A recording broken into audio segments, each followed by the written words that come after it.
Sorry I'm a bit late today. I've been very much distracted today. And, well, I'm going to show you why. Okay? So, let's go back to our usual pillow view. As you know, yesterday we discussed that I had made this, which was the next stage up from this. So, instead of going around and making onions, called onions, in the corner and having 3 bloops in the middle, you make like this corner here, like this, and then instead of turning around that way, you turn around this way and make another corner. So you make kind of the same thing, but inside out, right? And obviously it's a bit more convoluted, but you basically make the same thing, only that. And I had lots of problems using this specific thread because, well, it fights back. And after a lot of conversation yesterday with a number of people, it's very much like this is bonded nylon. It's supposed to be 100% polyester, but it's more like bonded nylon. And that is definitely the right way to describe how it works. So I went back to the cotton. Now, I didn't keep all of the incarnations, I need to point this out, but I was doing really, really fucking well, because you can unpick a bit. Normally, you can unpick quite a lot of a bit, but sometimes it just says, screw you.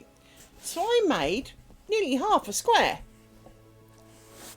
And I got to this bit burst, by the way, in trying to unpick it, but I'd forgotten to join this to this.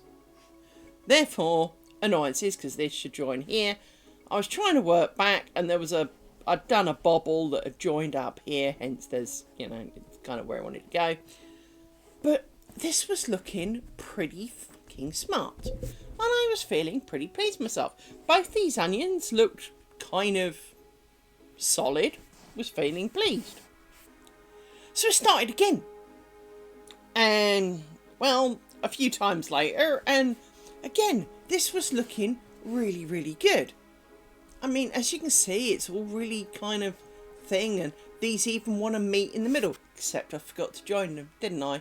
And in trying to unpick it to join them, it went poof. So, here I am, wondering what the dog's doing.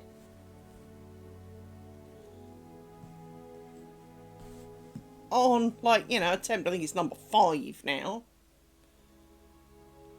And I did screw this up, but I managed to undo it in the most obvious point of screwing up. My onion on this is, I feel, more oniony. It seems to be at a bit of an angle though, because the actual, instead of the centre of this onion being kind of right, it seems to kind of list a little bit. So, room for improvement. But this looks pretty reasonable for this chunk here, which is basically what it is. So I am feeling very pleased with it. I have found a method of holding the bobbins. So, for example, instead of trying to wrap it around my finger and do all of that, I just hang on to it. And this seems to work quite well when it's in the mood. The problem I do have is sometimes you're trying to hang on to this and you have to let go and it twists, and this causes twists in the base kind of portion. Hello, Rory. Really? You've had 20 odd hours of life and you choose now. Okay. You choose now to need hugs. Is it 'cause I'm talking?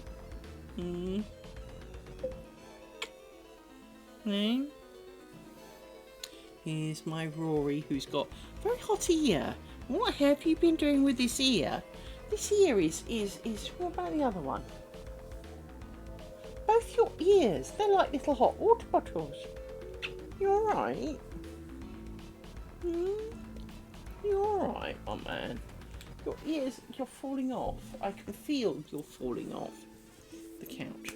And then you'll get upset because you fell off the couch. Animals. But I am feeling very pleased with myself. There is definite room for improvement, but I mean, I do almost feel if I wanted to start making something, say, out of this particular square, because you can either make it bigger or just repeats of that size square. I do feel I'm almost at a stage where that is not unreasonable. So, for example, I know it's not completed half, but you could all, the next stage up is that you do, stop licking me while I'm trying to use my hand. Instead of this being the corner of half a square, so this half of a square, once again, this becomes the outside point and these the inner, so that's one corner, and that would be the point, so that then you flip it round on this point so it comes down this way to make the next one. So obviously it would go like this, right? So you can keep going and make it as big or as small as you like, and do it in one piece, for want of a better word.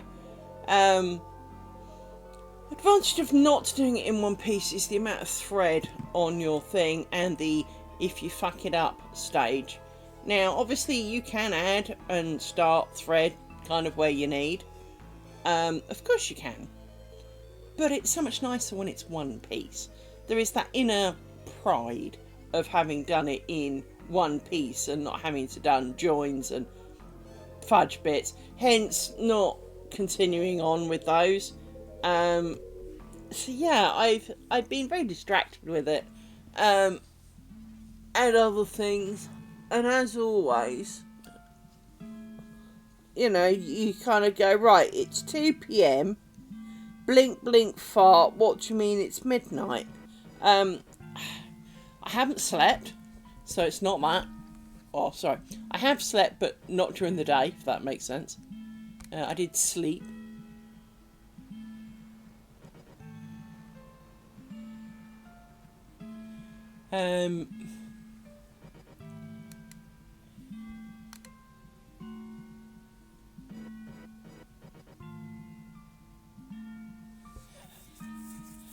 So yeah,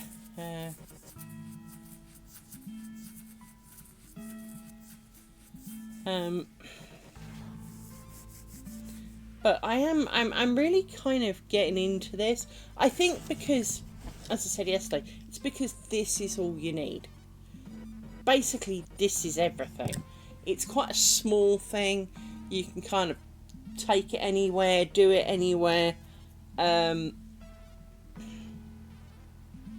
Now, obviously, I've got a brain that remembers patterns. So I have, despite the fact that I keep forgetting to join shit, so ignoring all of that, that's because I'm getting on with counting the things and then realise, shit, I meant to join that to that. You'd think I'd notice. The hardest part is when you come round to do the end one. So you come around here and you're doing this bit at the end, is joining this one to 2, because obviously you've made one, joined one, now you've got to join 2, and because you've got 2 sides to it, and it's quite hard to remember. The problem I had with this is that the onions didn't want to be anywhere near each other, whereas as you can see from this one, these onions are reasonably close. They're not kind of like that, which is what this was. This wanted to be more like that than closer together. So this would put up a lot less fight. Which is a shame, because I really quite like the idea of this, because it will be very durable, very thing, but the cotton's, well, it's not cotton, but the thread is shit. It's awful stuff. It fights back like bonded nylon would. So,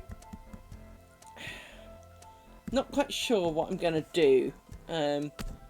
But I have got the new stuff, which I have put on some bobbins, and I did play around with a little bit earlier. Here it is. I did literally a little bit earlier. Yeah, this is the token effort of the new stuff. And as you can see, it's a lot flatter, because one of my problems with this was that it would never lie flat. I got halfway round my onion and gave up because the onion would have been complete. So, you know, could have done my onion. But it actually turned out all right. It was not a problem. I'm still not feeling entirely practical for such smallness. I think big is good, but I also think this level of big is too big.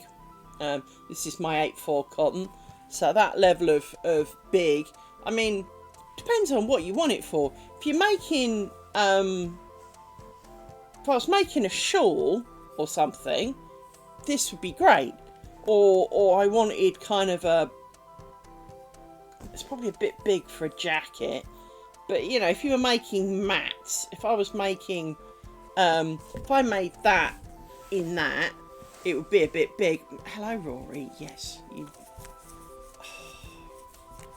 Oh, man. So helpful. If I made that out of that size stuff, that would be difficult, to be fair, because I don't know if I've got a bobbin that holds enough to even remotely cope with that. Although I have got, on that note, you know I keep buying shit. You know that I'm a bit of a klepto.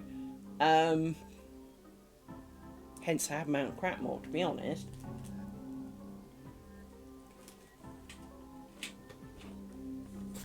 It's alright, Rory. The world does not end because I've touched something and it wasn't even you. Wow, this smells rank in here. Why does it smell like alcohol?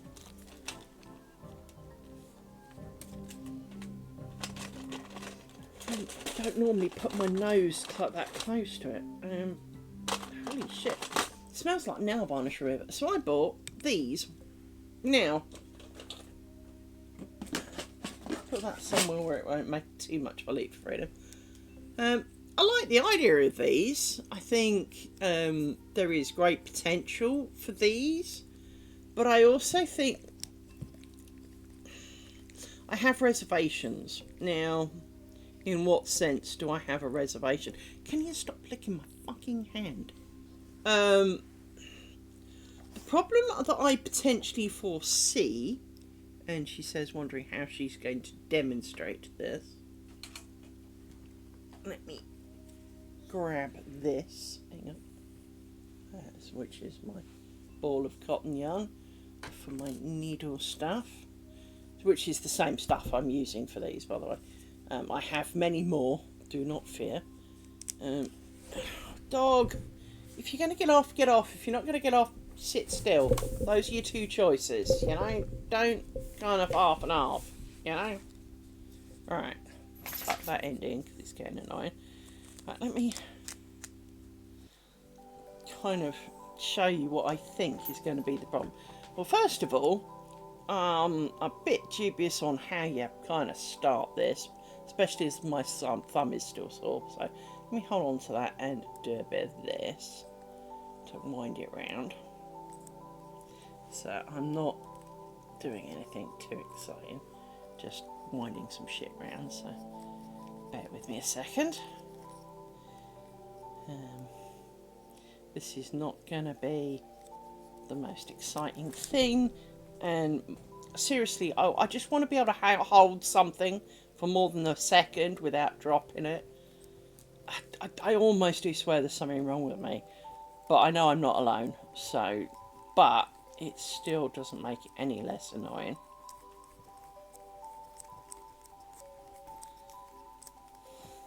Right, let's chop that. So I put a small amount of shit on that. I'm not going to make anything remotely interesting before anyone asks. But I am going to cut a long tail so I don't have to unwind a load. Right? Let me demonstrate to you what I think is going to be the problem. So that seems to be the right way up, as in holding it with your thumb and finger. That feels a bit uncomfortable, so that seems to be the right way up. The problem that I fear is that in doing tatting things that you'll get this thread poked through the hole. Now I can't show it very well, but obviously this is the hole that you use to wind it on and to wind it off. Now obviously, see, it's a bit big to go through my finger and round the string. It's a bit big. But if I do some of this and some of this,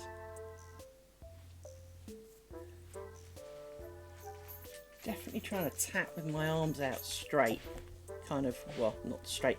No, you see, this is really a problem. It's really a problem.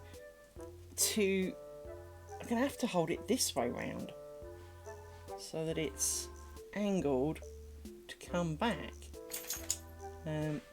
So that you go this way, because it's just too fat to go this way round.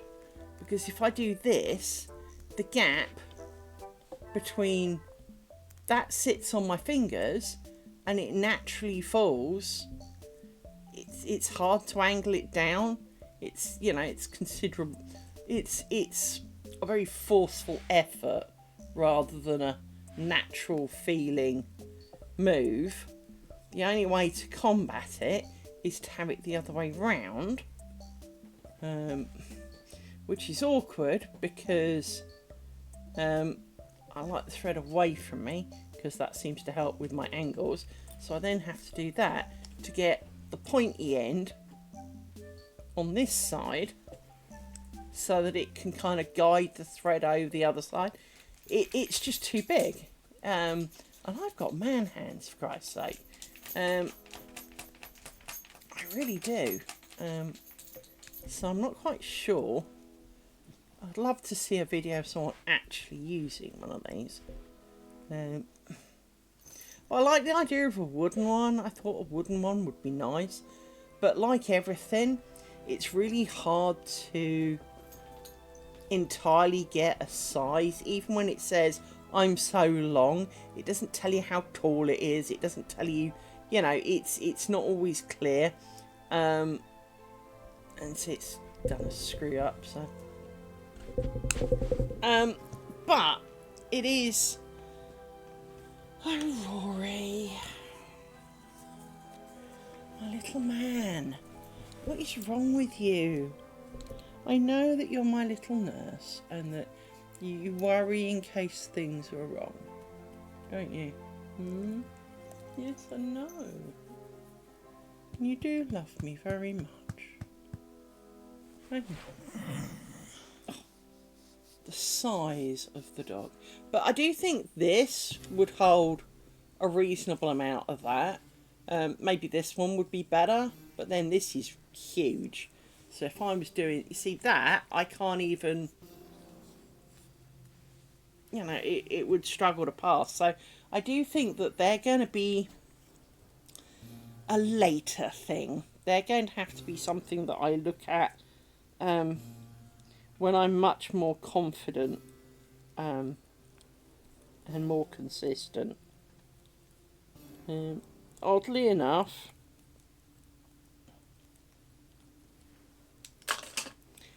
these cheap, nasty ones, I mean, these ones, well, as you know, there was 2 yellow ones and 2 random ones. One was blue and one turned out to be yellow.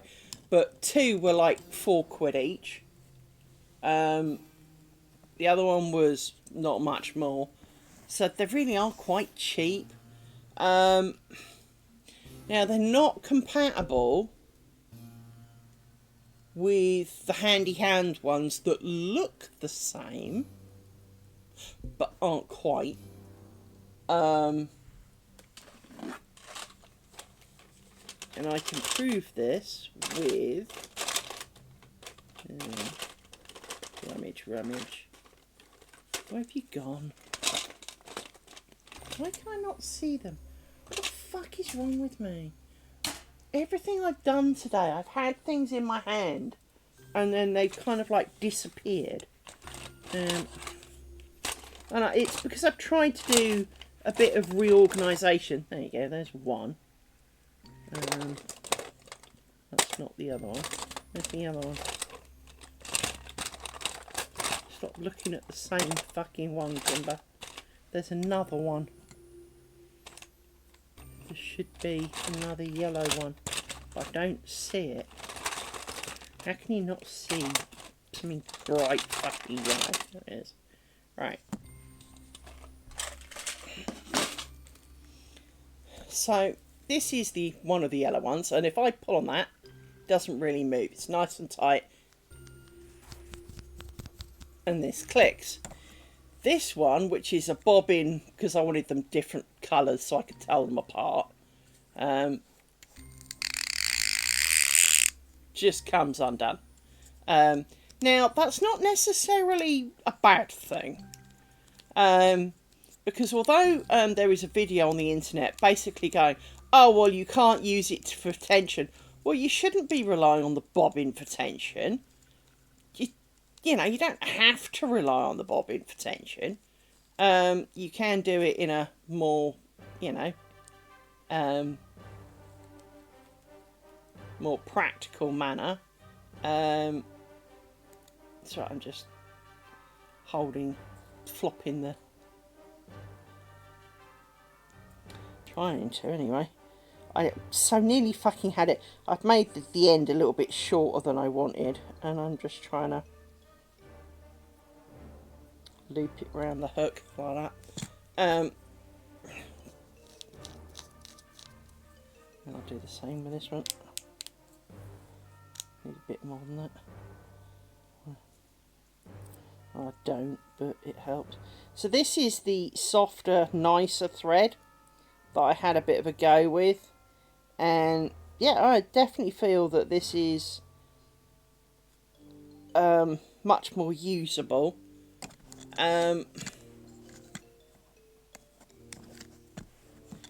So that's part of the reason that. The problem is I've got other things in here. So if I pull out some of the things that are getting on my nerves while I'm looking for things, you'll understand why there's so much rummaging in here.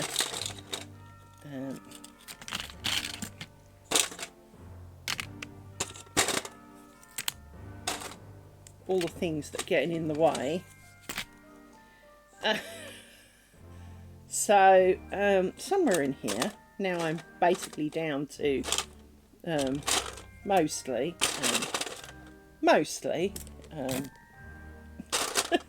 things. That's what's left in the bottom. Just sit still, animal. I just can't cope with it today. I'm not very good at coping with it in the best of times. So that's not it. That's one. Where's the other one? Oh, it's purple. There it is, purple. So that's the beige shit. So, hello. I am irritable. I apologise in advance. Mainly because Dog's being an annoying little shitbag. I love him dearly, but he's also being an annoying little shitbag by trying to hug me when he's had all the hours of the day to hug me, but he's choosing now to try and be in my lap and face, which, I mean, this is as far as I can reach at the moment because there is a dog, which is not helping me. and then he gets moody because I want to lean forward, and you know, it's just kind of, well, but that's your choice, dog. So this is the stuff that doesn't really knot, which is kind of annoying. So that's them. This is my pile of shite that needs to go back in the hole, but I managed to grab a bobbin with it. There we go. My pile of shite, along with some more shite.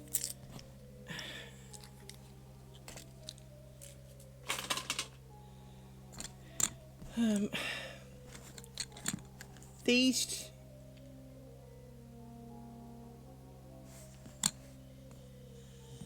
which shuttles did you order?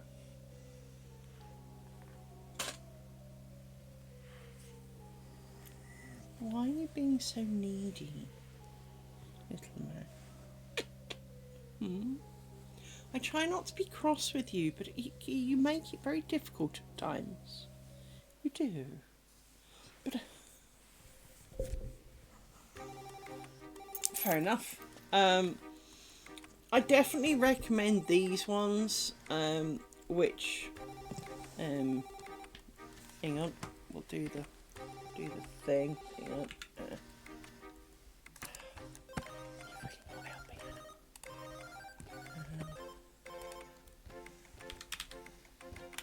I don't know why every time I type Amazon it defaults to videos now. Can we stop with that? So, orders.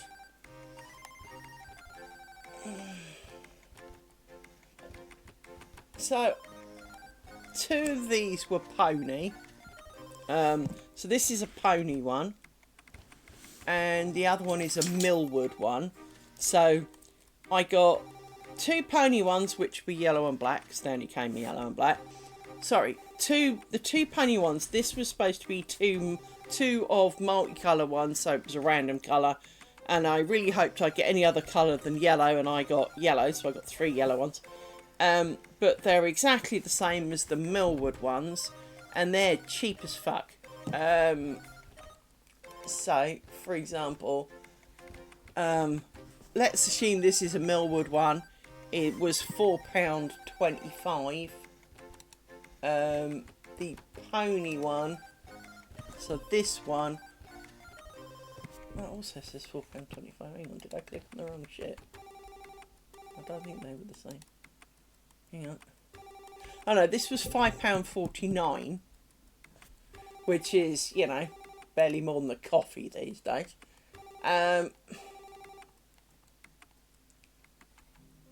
The handy hand ones are nearly 10 quid.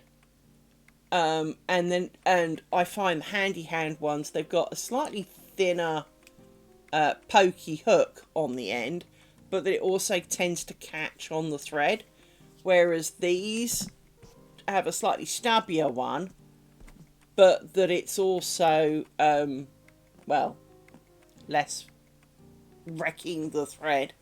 So, but otherwise basically it's the same shit. And you can sort of interchange the bobbins on them. The only thing I haven't found is more bobbins for these ones, I think, is the short answer. Don't suppose it. I mean, I've also got the 9 for like £3 or whatever it was.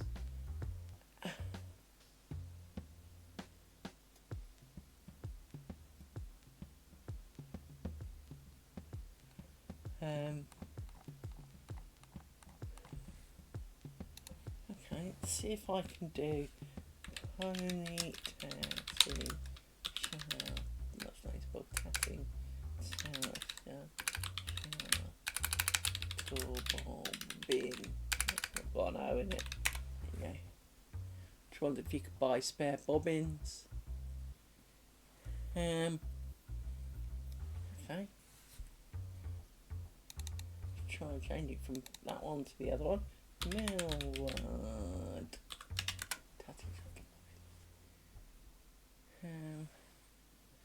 No, neither of, well, Amazon does not have the bobbins, extra bobbins, but I'm sure someone would. Yeah. What were you doing?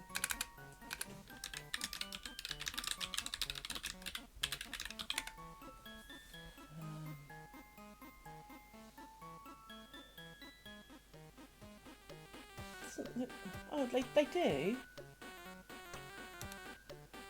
Spare bobbin. £3. Oh no, with spare bobbin. Okay, I was going to say. I thought it was just the bobbin, but it's not. It's the whole bloody thing.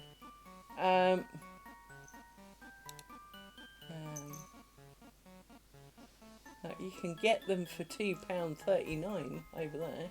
So, you know, you can find these ones quite cheap. And I do quite like them because you've got, you know, an easy wind on thread. But you can also wind it up again quite easily. So you just kind of run your finger on it and it's short again. Which makes keeping your bobbin, you know, keeping them fairly tidy quite easy when you're putting it away. And if you want some more, you can just kind of yank on the end. Oh look, ad break.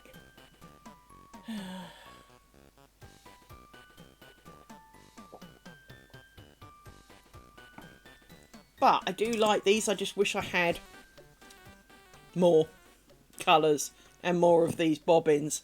And I don't really want to... Mind you, at £3.29 I could buy a shitload of them and then just, you know, fill up the bobbins. I mean, they do come with 2 bobbins. I need to point that out. So it's not like they're that mean. It's not like you only get the one.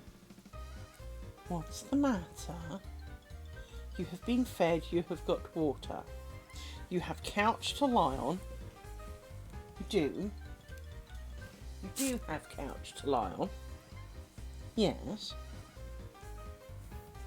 You do. You do. Mr. Ferson. Hmm. Yes. What's the matter? How can you fall off my leg? It is huge. I am not skinny. There is plenty of my leg to stand on. Little man. How do you manage to fall off it? You smell lovely, dog. You do smell beautifully, doggy. It's a smell I enjoy. Cheers.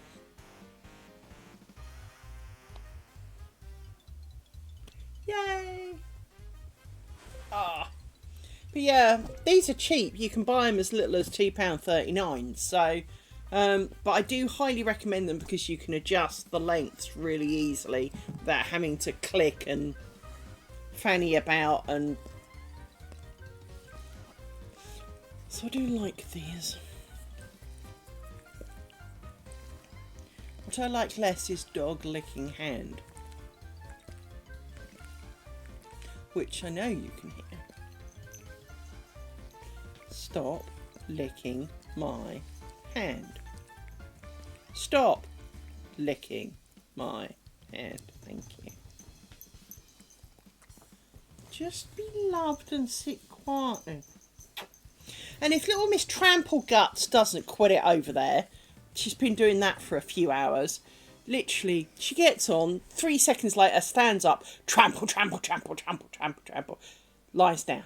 Oh, good. Peace. No. 3 seconds later, trample, trample, trample, trample. And it's kind of like... See, she's at it again. Fuck's sake. There are times I could really shoot the dog. I won't. Do not fear. But there are times I'm really tempted. Hello! How are you? How was your x-rays? How are the kitties? How are your knees? And if this dog does not... Fuck off, dog. Just piss off somewhere else and trample somewhere else. Don't look pained. No. Woo! Packages! Yay! I'm actually debating whether we should just tat tonight, actually. But I can't tat. Well, I can, but you won't be able to see it if I've got a dog in my lap. And especially if I've got 2 dogs in my lap. Hello, little one. Lady, what do you want? You have had food, you've got water, you've had hugs too. Well, that's a good thing. I mean, I was going to say this to you, but I kind of didn't want to say this to you, is that I was once advised that sometimes a break is easier and better. Now, it's going to sound really awful, but if you actually hear me out, it can be better. Because if the bone broke, your bone broke, the body released the tension, it's sore. Wow. But if your bone breaks, the tension's gone, you get some bruising, 6 weeks later it's healed together. If you've ripped ligaments, if you've strained tendons, shit can go on for months. Ask the girl who fucked her knees, because I broke my knees. Well, I didn't break them, that was the whole problem, I didn't break them. I ripped ligaments, I didn't even tear ligaments, I really mullered ligaments and tendons and released some crunchy bits in my knees to be floating around my knees. And literally, I was on crutches for 6 months with one of them. And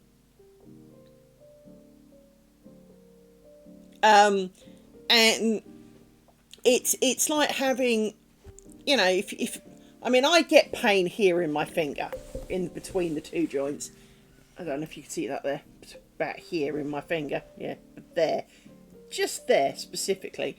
That's because I broke it.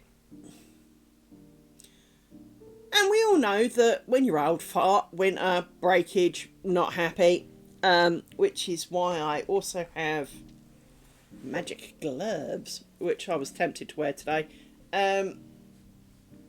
which is why I have them to hand. Slightly compression-y, rheumatoid-y, prevention-y, helpfully. The only problem is it's shit for working with threads. Probably not so bad with bobbins because you're picking them up and pins, but no good for this. I did try. Oh, Rory. Can I move the things you're using as a pillow? Oh, man. There. There you go. Yeah. Little ears.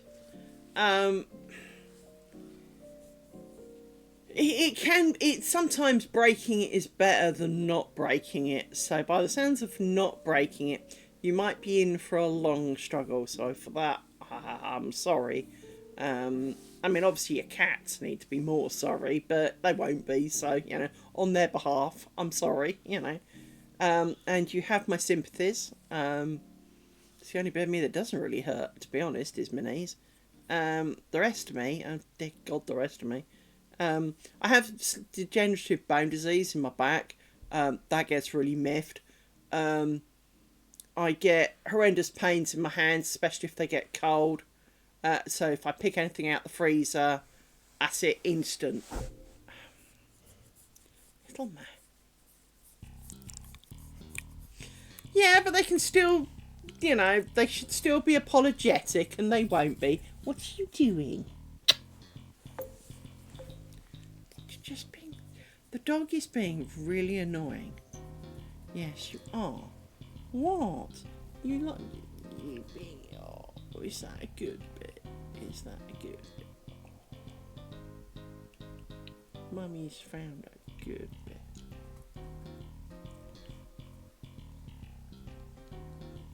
You got a sore jaw. Because you keep opening your mouth when I scratch your teeth. Oh yeah. Scratch at the side of your face. You're going to chew my finger. You chewing my finger. It's my finger. You can't eat it. No. It's mummy finger. Mummy finger does not taste of food. Probably does, actually. I thought you were falling off, but I don't think you are. Oh, little man. The state of you.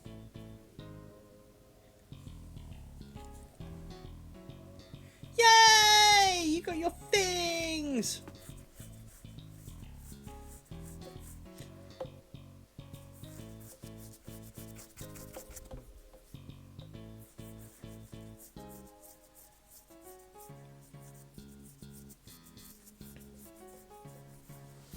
Tell you what, just in case you're interested, Rory, give me a second. Stop mauling me while I go and grab this. So, let me grab this actually. Paste that in here. Right. This is where I got my magic onion thing from, and it's called, on her list, it's called Onion Ring Magic Square, and above it is a edge for the magic onion ring square. So she's got a couple of bits, which is where this square and this square originate from. As I said, this square is kind of that.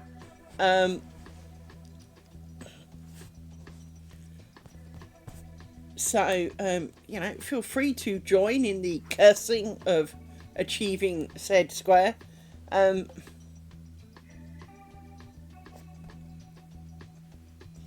case you were wondering what you were going to do, you know, join me in my frustrations of making squares and forgetting to join the right bits. Oh, that's a good boy. Hooray! I can move. I do really need to have a bit of a tidy up though. Look. I can reach.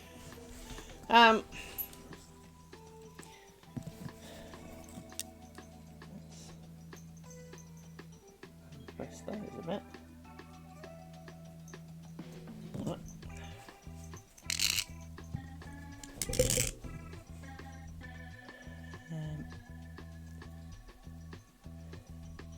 So next up is, I feel a bit cheaty because I happen to know on here I've written bobbin lace. So if I get rid of, let's do just making lace. Let's get rid of the word bobbin out of it.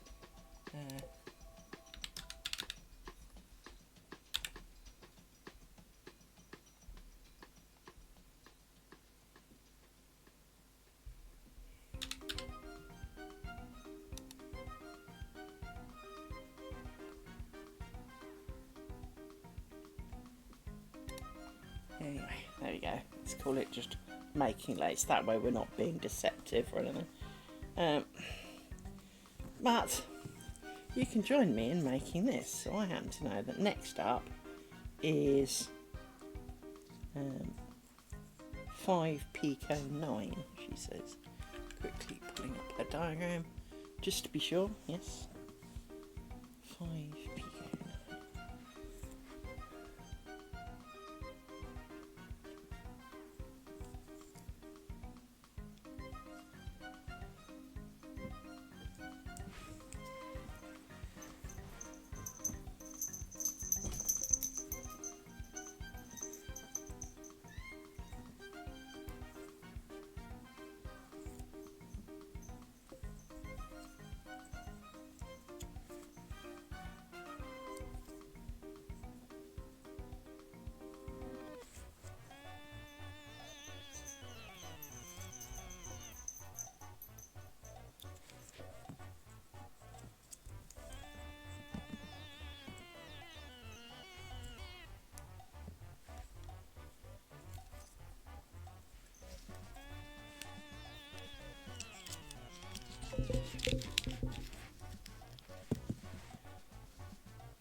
Tilted twist.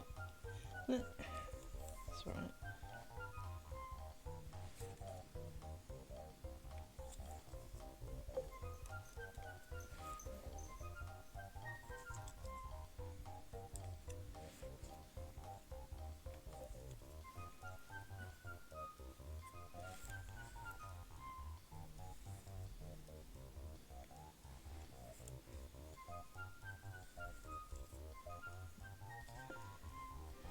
I think that's 9.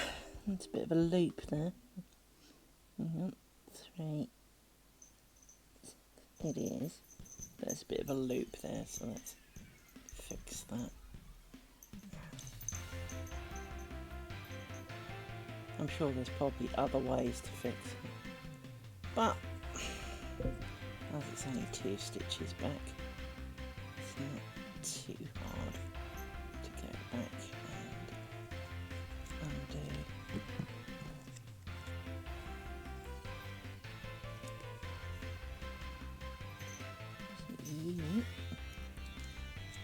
Like that, and snug you up a bit more.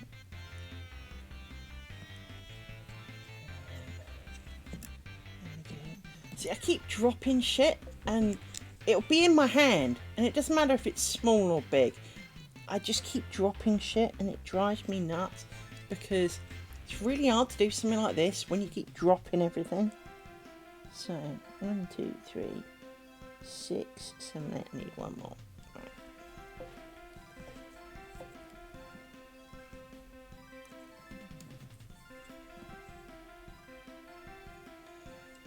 And then we pull you nice and tight, and then we grab you, and we want to do a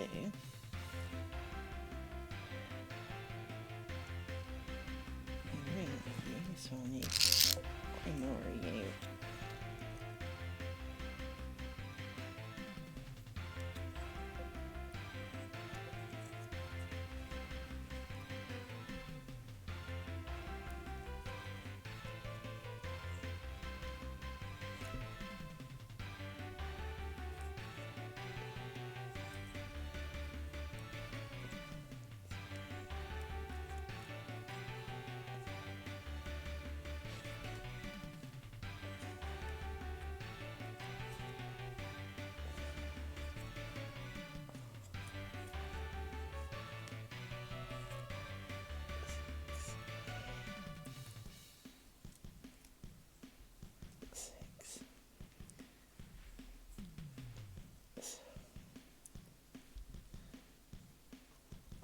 Go under the fucking thing. 7. Yay! Well, we're always excited. I mean, I know you foster them and I know you love them. And I can imagine that it is not easy to walk away from them after a while. Especially if you've taken them from a really bad state to really healthy. You've been with them at the worst time of their lives, kind of thing. It has got to be hard to just kind of go, here's a cat, and walk away, right? You know. No, but I mean in general, right? If if you foster them, and I'm saying if you have been, the more you've been through with them, I think the harder it would be. I mean, don't get me wrong. I mean, if, for example, I was fostering my dogs and someone came along and went, hey, I love your dogs, I'm going to have your dogs now, I would definitely struggle because, you know, I got them spayed, I got them trained, I got them, you know, I've done everything else. And to go through all of that, get them started, and then just hand them over to somebody else, I guess it's a bit like being a nanny. In the sense that I don't think I'd be cut out to be a nanny either. You know, having poured that time and effort into some children to get them into a reasonable shape, to then just hand them over to their actual parents who basically did shit all of nothing, and kind of go, no, I'm not good with that. I know I would struggle with that, right? And you know, hats off to you if you can do it, because I know I couldn't. I'd want to keep them all. So, you know, and even knowing that I probably couldn't keep them all, because then I can't help the ones that need it, I still would really struggle to give any of them up. I do think that after a while you do get used to it. But, you know, like everything, you know, some will hurt more than others. There will always be one that will get you. That does make it a bit different, I guess. If in terms of it wasn't something you volunteered for, it was something kind of thrust upon you, then yeah, I can imagine it's a bit easier because it wasn't something you asked for in the first place. Well, of course you are. You'd be a cold Haleth. It would be hard not to. I mean, you could be made of real certain stuff if you don't. If you get my drift.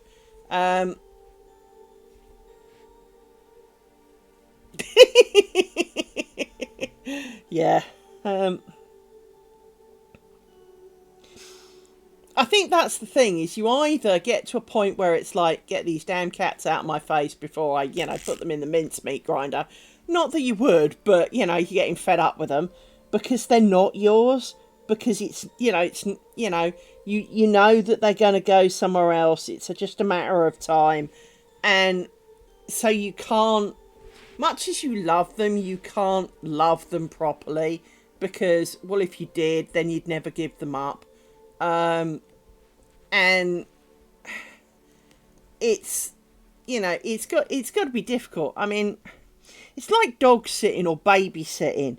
You never have the same level of kind of buy-in if they're not yours, and they're not yours, because you know that in a while they'll be gone. Irrelevant of how long the while is, you know that in a while they'll be gone. So even if you're babysitting, while mummy is in hospital and you don't know how long she's going to be there, you still know that there is a huge expectation that the moment mummy comes out of hospital, they'll be gone. And that's it, over. And the kid probably won't even look back, There's Penny being awkward.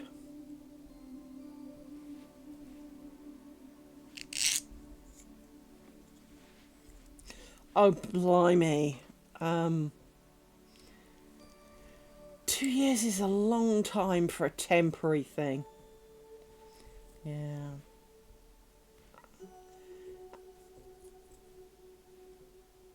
Well, the problem with something like that is also the cat is now used to being with you, and uprooting it is going to be kind of traumatic for the cat as well. Not trying to say you got to keep it now, but it has to be. I mean, it's the same for dogs who have been in dog shelters long term. They get so used. Yeah.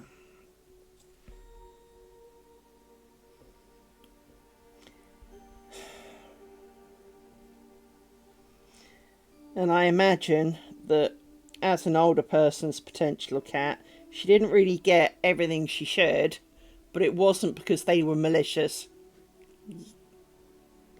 Yeah. Commonplace, sadly. One of the things you will be quite proud of is my dad. My dad was not a cat dude, right? But when his mother died, now I need to flash back quite a few years, and I do mean quite a few. And why does this look wrong? Anyway, many years ago. Now, bear in mind, my grandmother died in 2004, so it is quite a long time ago. But prior to that, prior to 2004, quite a few years before that, I had been staying at my grand's house, and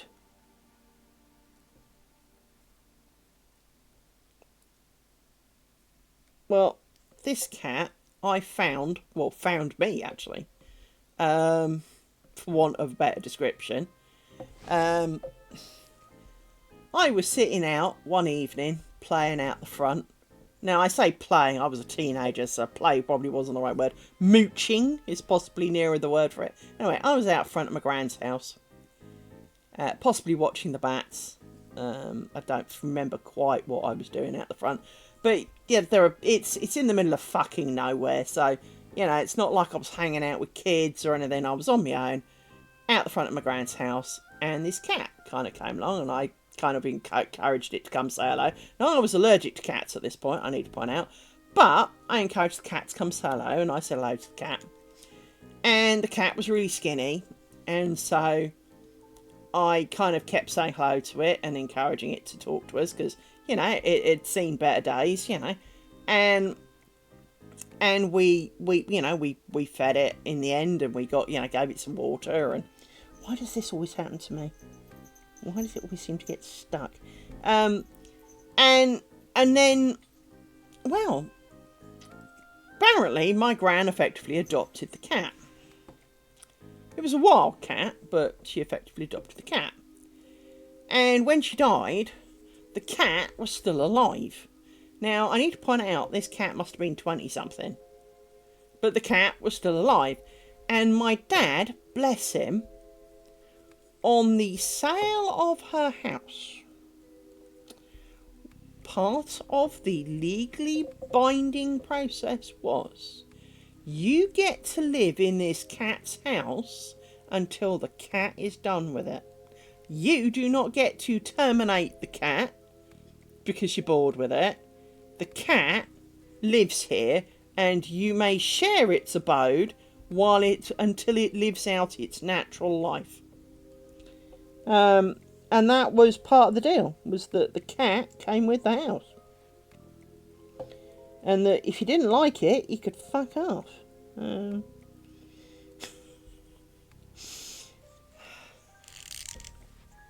Wish I could have done the same for my dad's dogs, to be honest, but, you know. But yeah, I was kind of really proud of my dad for that, because it wasn't a cat that he kind of cared for. I found that cat. I remember finding that cat.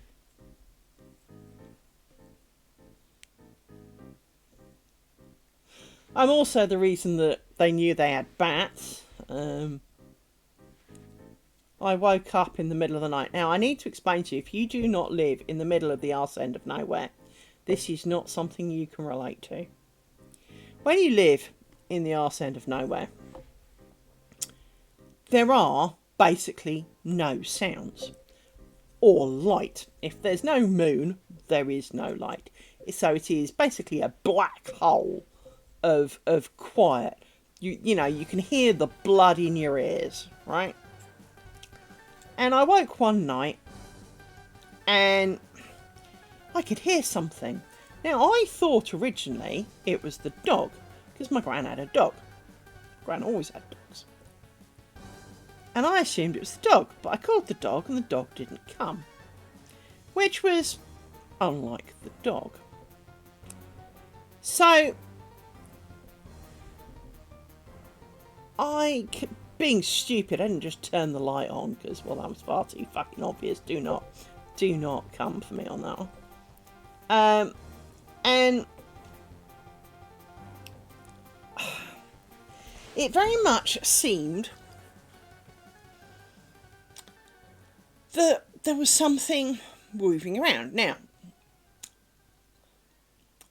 for those who are not aware and who have not been party to this discussion on my channel before, I don't like rats. I have a real problem with rats. Mice, love mice. I will, you know, if a wild mouse is struggling in the wild and I see it, I'll fight for that mouse. I've protected a mouse from a cat. I'll stand up for that mouse. I have to.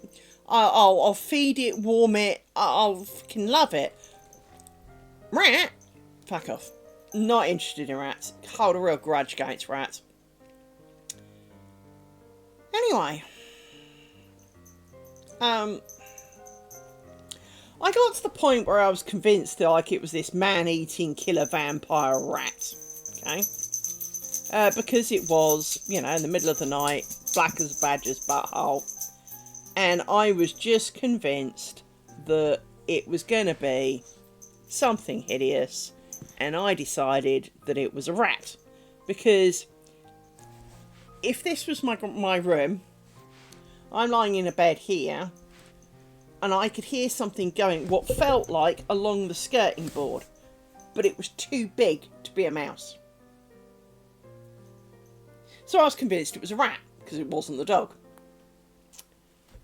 Anyway, my gran, bless her, went up in the roof the next day. I mean, you'd think it would have been me, but no, my gran went up in the roof the next day. And she found droppings. Oh, we've got mice, she said. Oh, said me. I said, it didn't sound like a mouse. It's only a bit big for that, but I'll believe you. Anyway, called the exterminator dude. Exterminator dude goes up in the attic and comes back down and goes, you ain't got mice, love. And she went, oh, what is it? And I'm going expecting the next word to be rat. You've got bats. And I went, what? She didn't just have like 4 or 5 bats. She had hundreds of bats in her attic.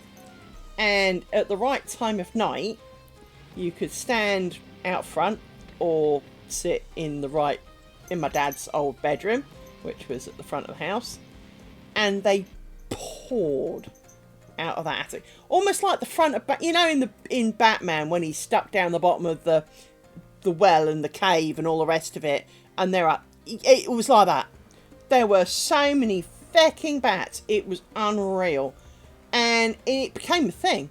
It honestly became a real thing, because of course here in the UK bats are protected, which is why I'm trying to ignore my elderly neighbour who keeps cutting down trees which she believes are where all the bats live, because you're not allowed to.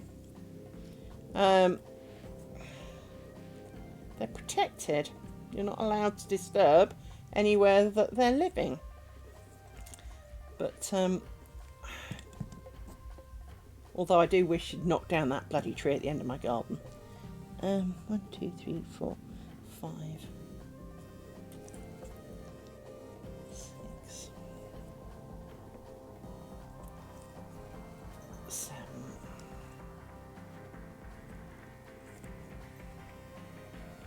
8. Hello! Yeah, it's not exactly fun here either, actually, to be honest. The puppies are their usual irritating doggy selves. Rory decided earlier. Yes, we're tatting today. I have picked up a new hobby. I like needle tatting, which for this I have this project. I like this. I don't know what it is over here. Hang on.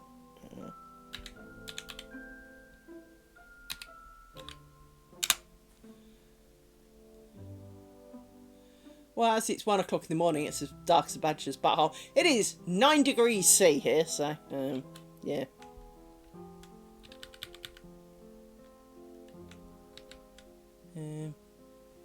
But this is my needle tatting project, which I really like, because it's quite flexible and fragile and stuff.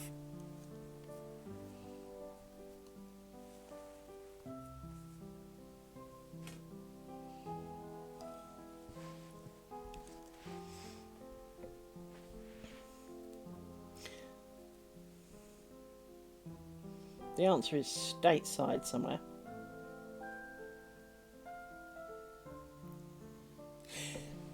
Yes and no.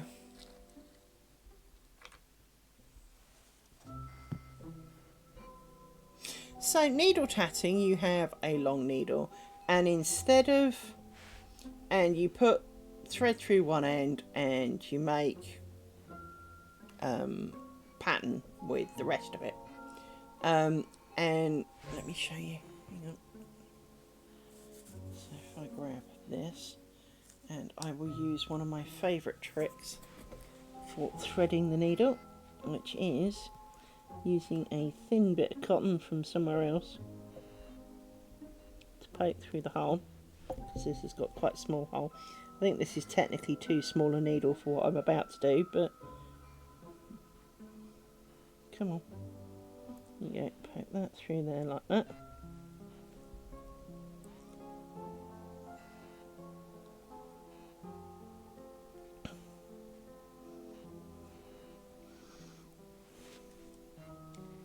And then try and work out what the hell's gone wrong with this. Why does that untwist and then not? Yeah, fuck off. Not in the mood. Stop being awkward. Just do.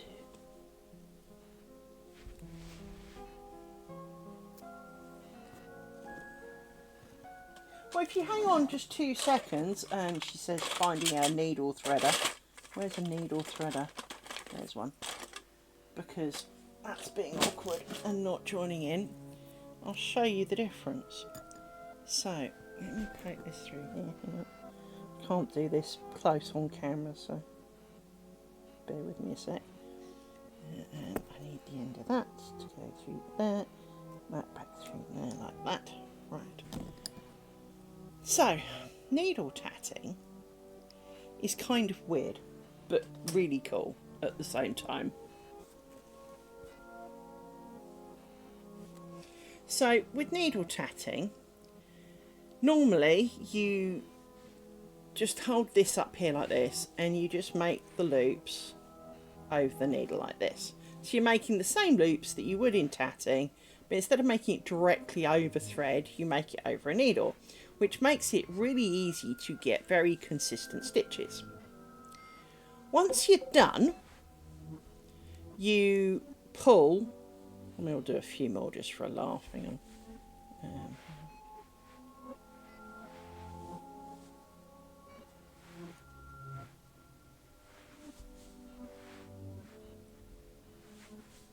I do find this, in a way, far more practical. Just because if you screw this up and you go, actually, that's not right, you can just slide it off and start again. It does. It's very much like that. But you then pull this through here.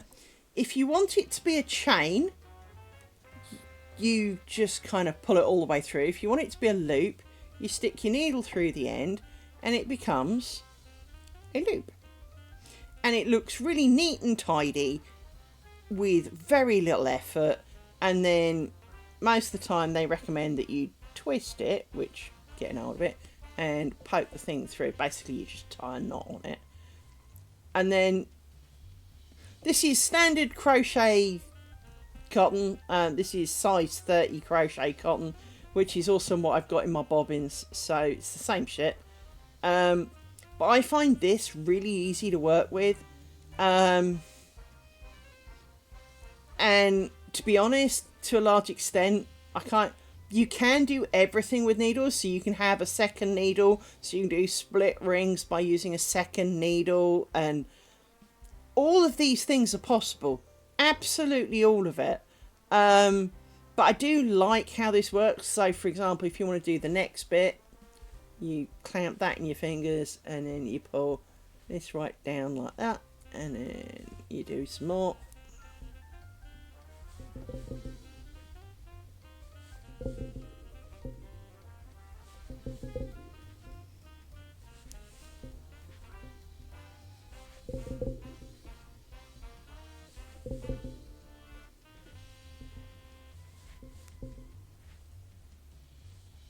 So you do a few more, and once again you can go, right, I'm done with that bit, and you either make it a chain, so I could just pull it all the way through, or you make another loop and you poke the thing through the hole, give it a tug, and I didn't pull it quite close enough to the other one, but there you go.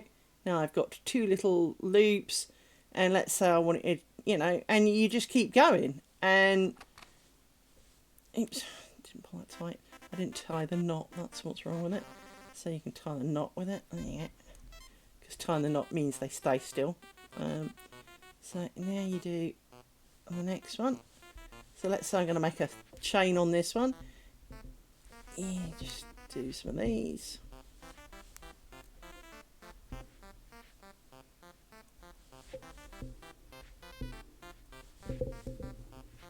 Oops.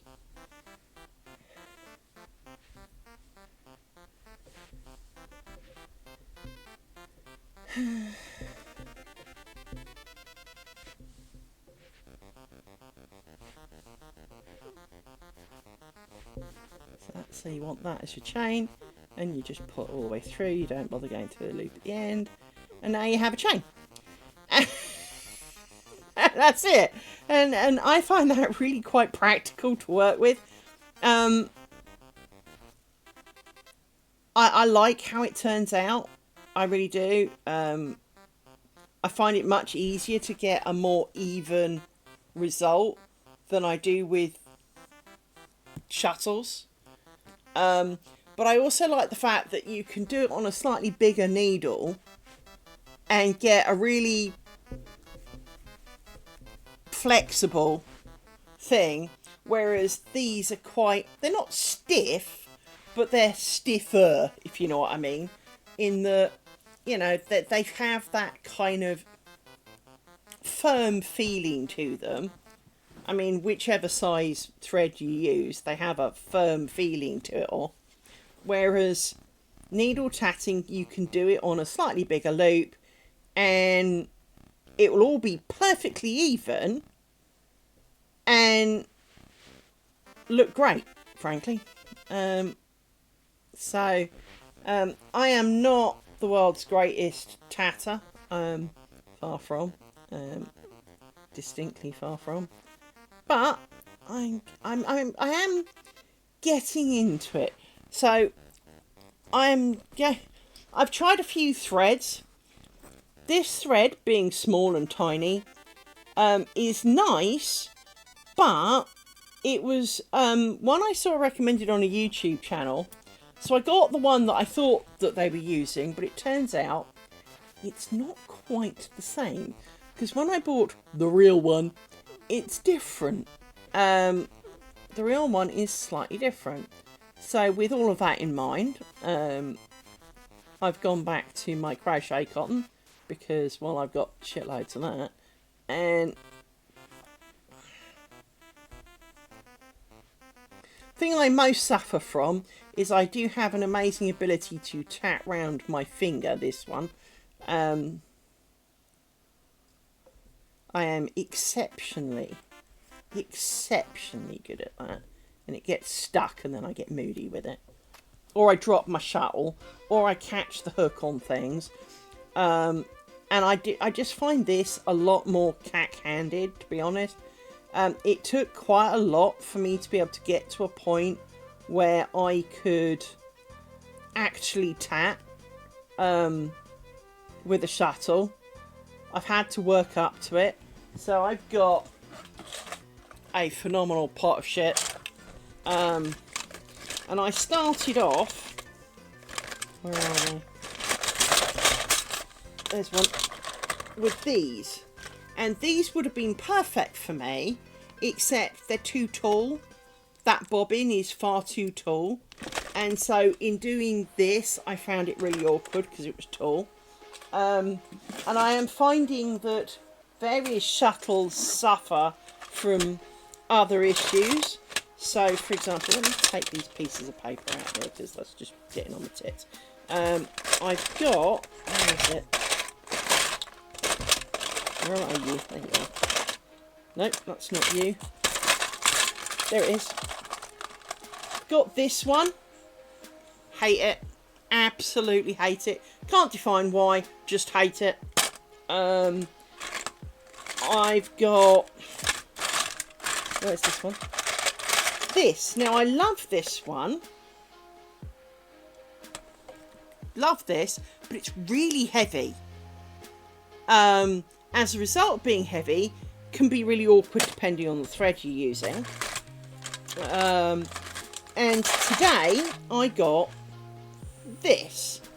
But the problem I'm having with this is I want to use it pokey end first, but this is so tall, as I can vaguely quickly show. Hang on.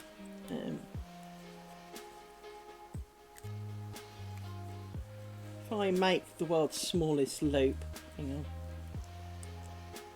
I can't do everything on screen because I'm I'm so used to basically resting my hands on my boobs.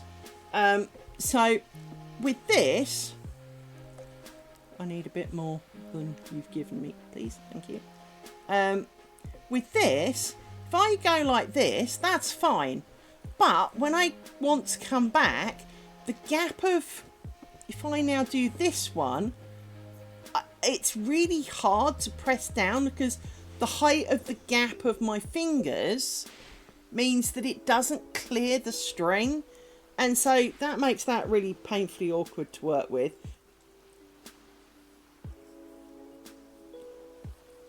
Take care.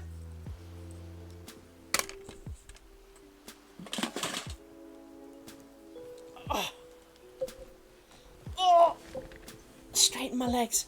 My knee. The only thing my knees don't like, Rahara, is being kind of pushed underneath me and me leaning forward, and then they get a bit grumpy. So now we need to do the next bit, which is joining at the second one. So just checking that I'm going to join in the right place, because, well, as we know, I am really bad at joining in the right places and forgetting. So I need to join at the second spot, which is fine. So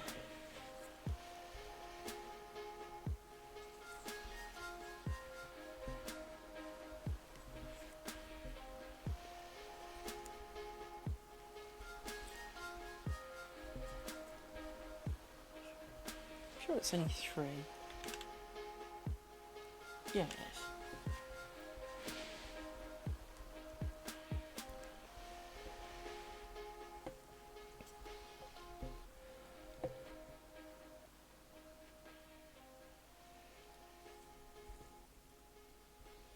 The thing I do find really hard to cope with is the dangling bit of annoyance that constantly gets in the way, and then my thread wants to latch onto it, and I am struggling with these things.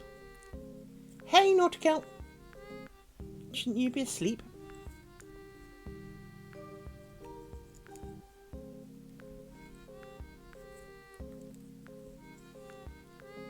Do you not turn into a pumpkin or something?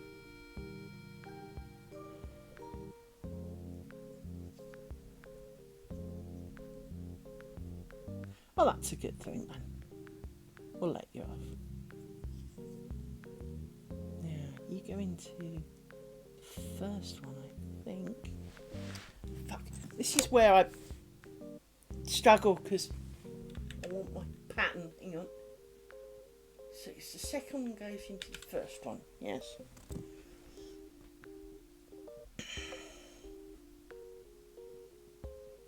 But I do struggle with this because it just doesn't lie the way I want it to. Like that. Sneak. I'll do a bit more of you.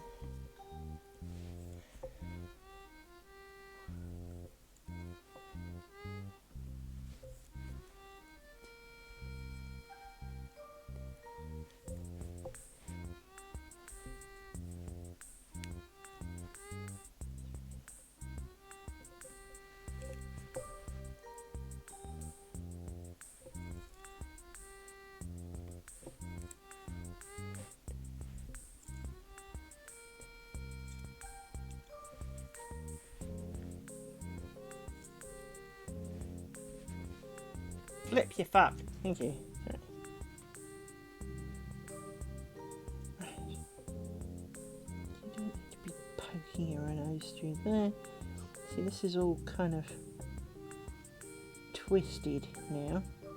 So now I need to work out. See, you need to go through here and you need to go through here because you've all decided to have a bit of a party somehow. You need to come up like this. The one thing I do struggle with is that the end of my loop here twists, which makes tightening it up difficult because, well, it just doesn't want to.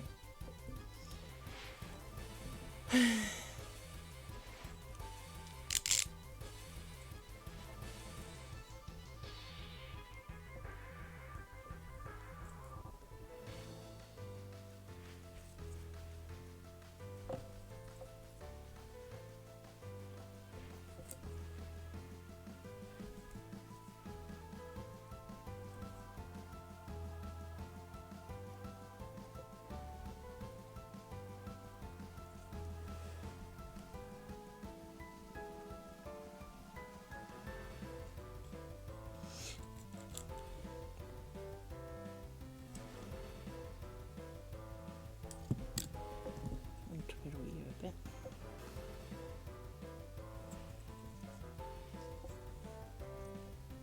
Naughty cow, I should send you some of these to get you doing this.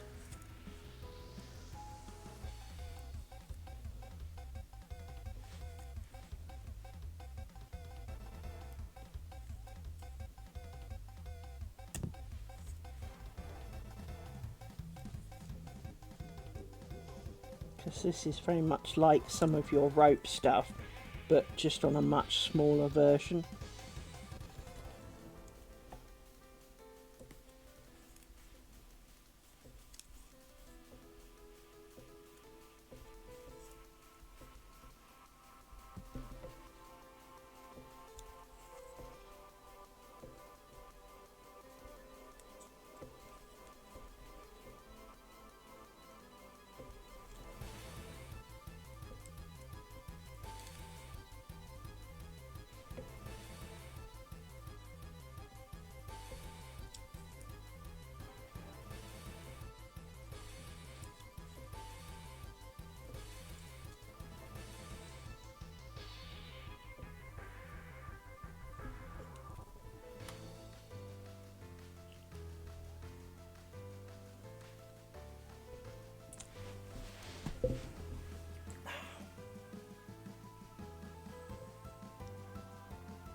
Cool, well done.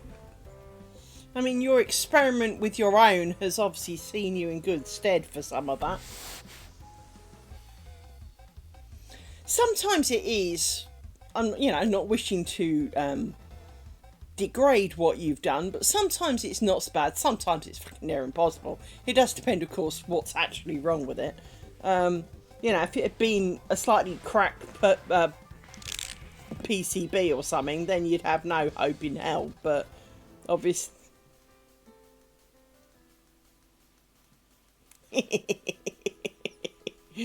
did they tell you how to fix it?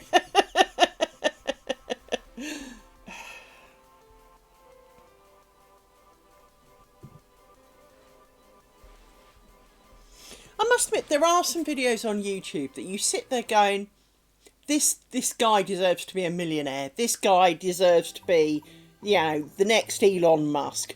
You know, the little video of how to do XYZ is the most useful thing you've seen in years, right? And it can be the most innocuous, tiny little, you know, kind of almost 30-second video.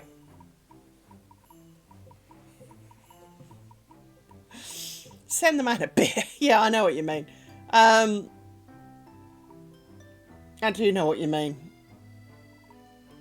Very much. Well, I installed the heating here. Well, not the heating, but the bitch face controlled heating. So I replaced the thing on the front of my boiler, the thing up in the attic, that kind of the front of the boiler talks to, and all of the temperature sensors. And the only reason I could do that, because of some dude on YouTube. I mean, I'm not not stupid. I'm capable of screwing things together and joining wires together safely and all of that kind of shit. But at the same time, what hadn't helped was that when I first moved in here, the heating didn't work. It had briefly.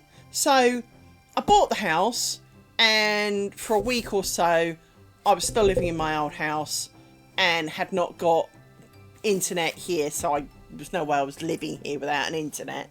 So, and so I hadn't arranged for everything to be moved over, and that was happening. So I'd come and visit, and I'd leave the heating on, you know, to stop the place freezing up, and that was successful. I also have a fire over there, which is really quite cool. And I'd turn that on, and I'd sit in here with the door shut, and it would be nice and warm. And so, because of course I moved in around this time of year, right? So it was in the cold, wet, miserable stage of life, right? So I come here, sit in my new house, because there was already some furniture here, because I inherited most of the furniture in this room. And so I could come and sit in here and enjoy my new house, but I wasn't living in it. Anyway, once I moved in, the day I moved in, turned the water on, turned the heating on, because to a bit more of a reasonable temperature, shit didn't happen. Called the people out who had to replace the boiler before I moved in because it died. They came and they did basically the intelligent little box on the wall that does all of the turn this on now stuff blew up. There was a big skid mark up the wall where the electrics had blown, and in a lesser house could have started a fire, right? Ace, right? So they replaced it. Now, I live in a house that to most people is really weird in that I've got separate controls for downstairs and upstairs. Now, to me, this is perfectly normal. And when the guy showed me the house, he went, "Oh, this house is really weird. It's got upstairs and downstairs thermostats, and they're on a separate unit." I went, "Oh, thank fuck for that." And he looked at me, and I'm like, "That's what I grew up with." From the moment we moved to London and got a house exactly what we had, I'm used to that. And he looked at me like a grown ahead, right? But I've never had a problem. Never had a problem. It makes perfect sense to me. Because think about it logically. If it's cold downstairs, you turn the heating on because you're downstairs, right? Why would you heat upstairs? A, heat rises, and B, you're not upstairs. It doesn't matter if it's cold upstairs. You're downstairs. And if you're upstairs overnight, you don't need to heat downstairs. You only need to heat the bit that you're in. So you heat upstairs, right? You can, of course, heat both, but you can decide, right? So it has lots of positive points. It really does. And you can have different temperature settings for upstairs and downstairs, and overnight and during the day, and which is why I got the bitch face thing to decide, you know, you don't have to spend hours pre-programming a thing. You've got a little app on your phone and you do it from your phone. So, for example, give it a couple of seconds. I have hot water heating, and as you can see, it's not kicked in. It's currently on, not needing to do anything. But, you know, upstairs and downstairs is currently perfectly warm. Upstairs is set to 16 and downstairs is set to 15 because obviously it's 1 o'clock in the morning and normally I'm upstairs at this point. So I could change that for Saturday, but it's not cold down here, so I'm cool. But I'm used to that. It makes perfect sense. So when I came to wire in the device, I wired it up like it had been before, because although the back plates weren't the same, they were close, I could kind of map them over, because they both had instructions on the back. Turned out the downstairs heating was working on the upstairs sensor, and the upstairs sensor was working for the downstairs. No wonder it had been screwed up, and so did all of that, sorted all of that, and my heating is fucking spot on. I am well pleased with my heating. I did it in my last house as well, to be honest. I put in a bitch face controlled... Did I get bitch face controlled? No. I had a centrally controlled thing in the wall. But again, it was one that ran across, because the brains was in the hall and obviously the boiler had a front. And I did all of that. I bought that. I set it all up. I plugged it all in. I updated the sensors. I did all of that. So I'm perfectly logical about electrics, but there are things that I would and wouldn't dick with. For example, sorry, I'm trying to do this on screen, but it's a lot harder than it seems.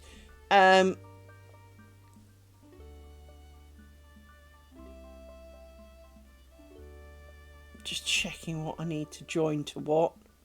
No, I don't need to join these, do I? Just checking. Hang on, let me look at my pattern. Yeah, none of... Only you join in the middle. That's alright then. Alright.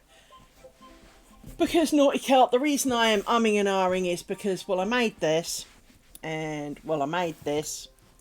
And this one, I forgot to join that to that. And then couldn't undo it. And this one, I made this one and it was looking so fucking perfect, except I should have joined these two together at the bottom. And I couldn't undo it to fix it. So, because sometimes it just doesn't wanna. So, yeah, basically arse summarises the word of the day.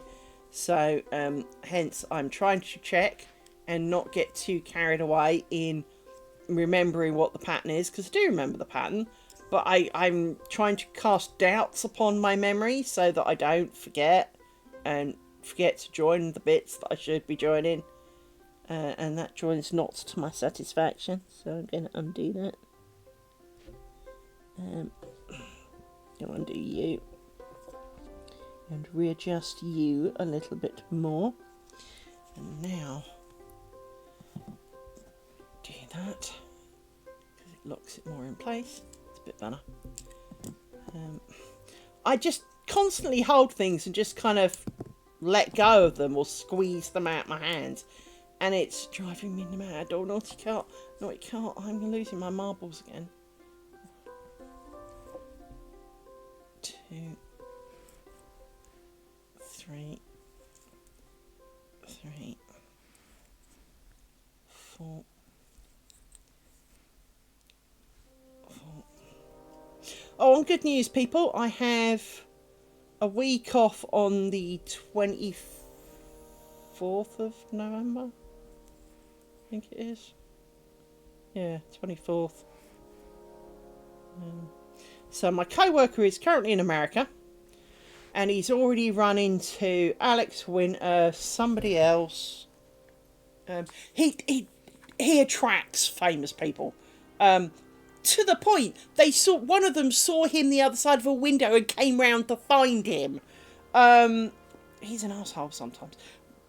I love him dearly. And in the immortal words of a beautiful guy named Greg, who we used to work with, who is now sadly demised, and Greg's answer on a Monday morning was, "And why am I hating you today?" Because he always came in with, "Guess who I met?" Hey, Mickey Ketzmelo. So, so let's see. Who did he run into first? Hang on. Okay, so... no, that was me updating on a rich thing when we work things. So, see, right. Oh, the Canada World Hockey Ice team were in the hotel, and they joined in with that. Then he ran into Alex Winter. Oh, and then he went. Then he met Rockefeller.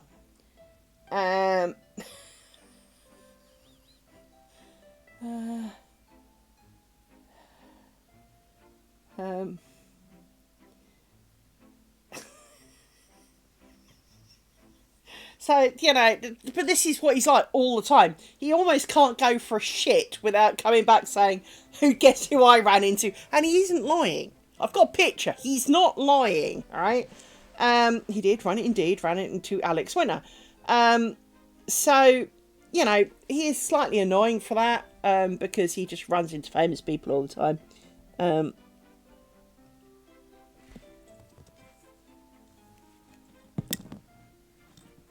And I don't mean he runs over them. I do mean he ends up bumping into them into the strangest places sometimes.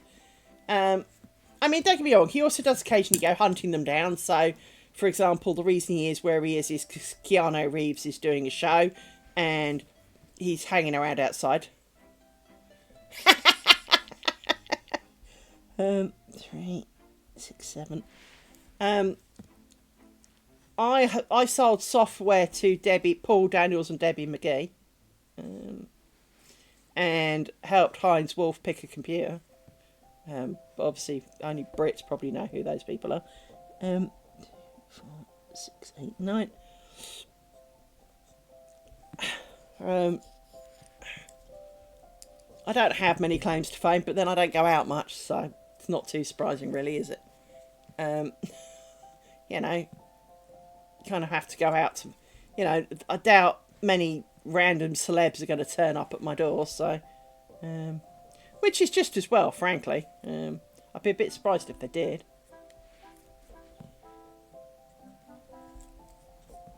Yeah, it's not like I'm on a main road and they can bump it, you know, their car break down outside and, can I come in and grab some water from a car or anything along those lines. It truly is. I'm I'm in the edge of a thing at the back of somewhere, and, you're not going to come across here by mistake, not really. Unless you're the Amazon man, who yesterday, was it yesterday? No, it was Thursday. Got a message. Oh, the Amazon man's nearly here. Great, says me. I see his van arrive, so I go outside. And I'm watching him take packages, and I'm off kind of, well, over there, but from my front door would be over there, right? And I kind of went, hello? And he kind of went, hi, I'll be back in a minute. And I went, you sure that's number 1? And he went, what do you mean? And I went, you sure that's number 1? And you could see him kind of going, what the fuck are you on about, woman? You really sure that that's number 1? And I went, it's not part of this road.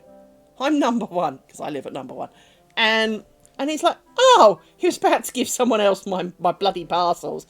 Partly, and in his defence, I do understand why they do it, because on bin day, the bin men won't come. So my bit of road, kind of a T-shaped, and I'm here, and I occupy like most of this bit of T.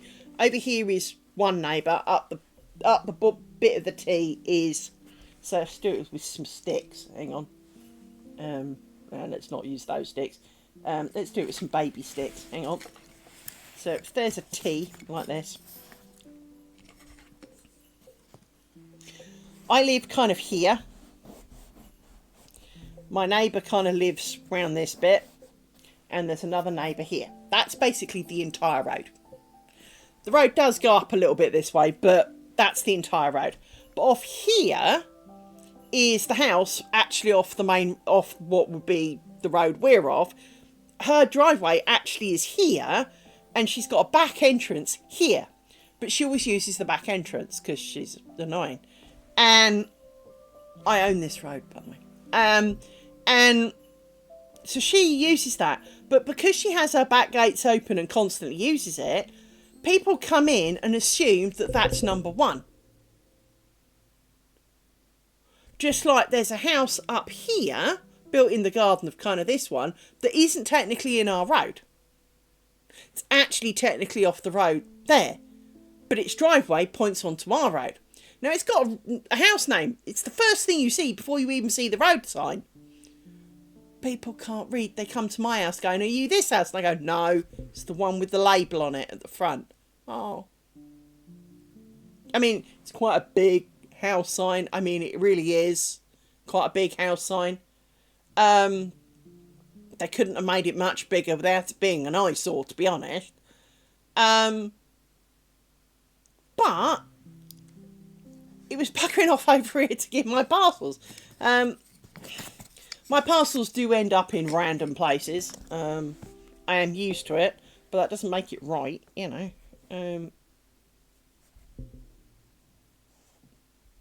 because I got some more crochet cotton delivered, so I can't run out of white. Do you want to snore a bit more about that little one? For a little girl, you're half making a lot of snoring noises.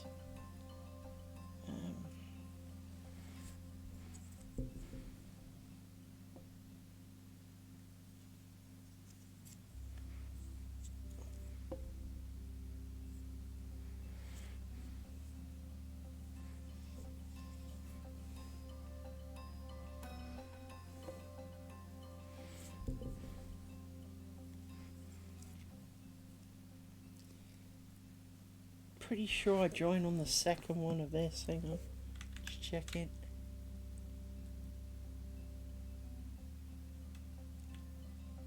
Yes. Trying to remember to do my joins. So hard. I seem to be so bad at it. I remember the pattern, I just don't remember where the... And I remember that there are joins, I just don't get to remember where the joins are necessarily correctly, so... hence checking a lot, because I'm determined to make this, because I seem to have kind of got the hang of getting a reasonable tension and it coming out roughly right, and I've got the onions going, and I still think it's weird they're called onions, but they do look a bit like onions, so I kind of understand. So this now needs to connect to this, like this. This connects to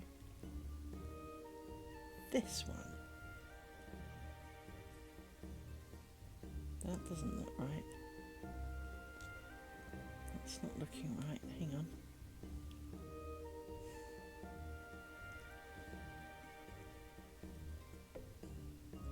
There. That goes in there like that. Lose a finger to give a bit more space. Sneak you through there like that. Stretch you out again like that. And then make you bigger. Shove you over there out the way.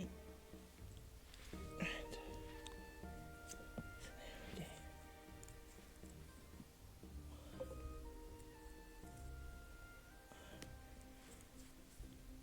Two.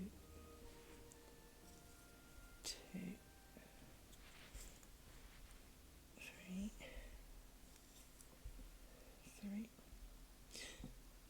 So Mika gets me. I'm not ignoring you, I promise. But how are you?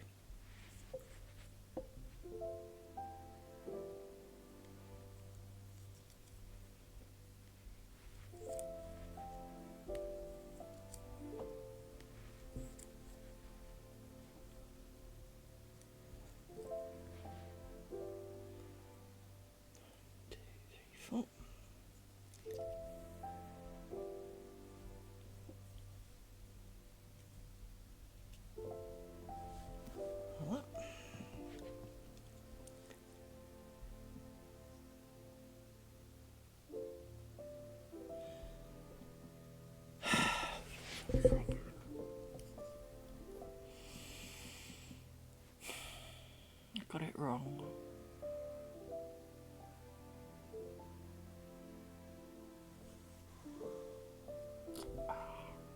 Why is it I only ever notice after pulling these little loops tight, which are awkward little shits to undo? I redid that loop, didn't I? Not make the bigger one. And they're a little shit to undo.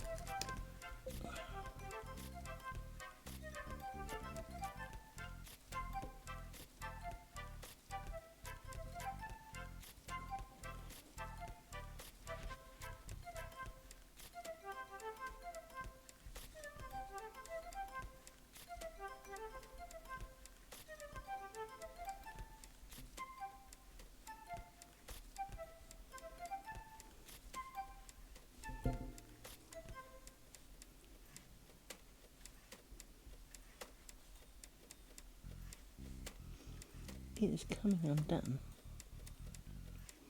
so far.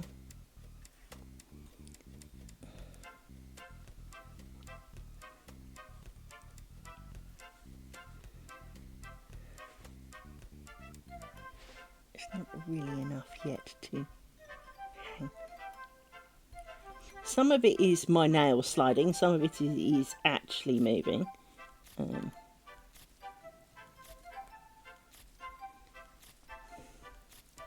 Which is why you'll see me pull this one down, because that seems to help.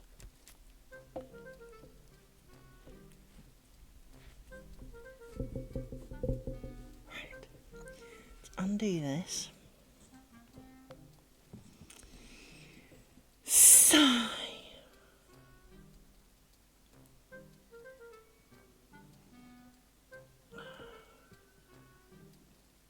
And somehow I always seem to F up these last stitches. They always seem to end up stupidly tight. So you need a pokey device and less glasses. But they must not fall off or I'll never find them.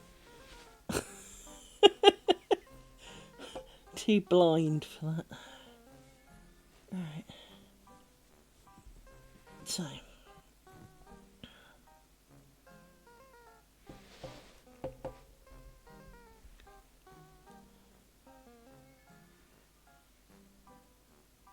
By the way, if you ever see the top of my head, don't say anything. Because I am that close to being on camera. Right.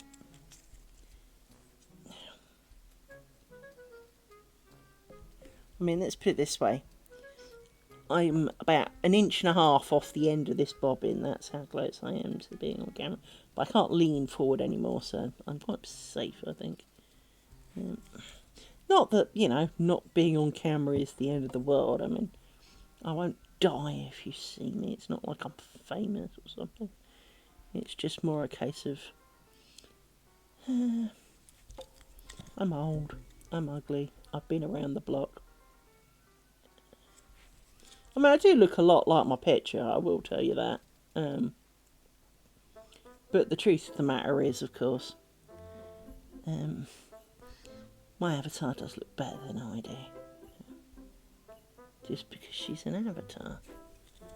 And she didn't have a car accident and smash her face up. I mean, I could draw it in, but I'm not gonna.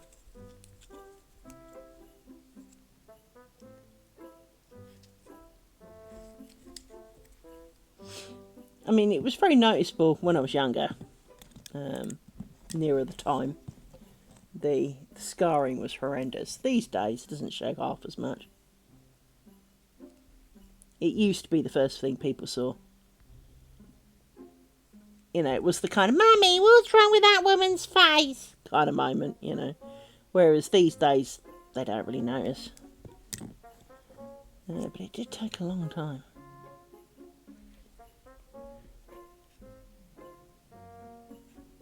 I think I've told you all the story of going swimming after my accident,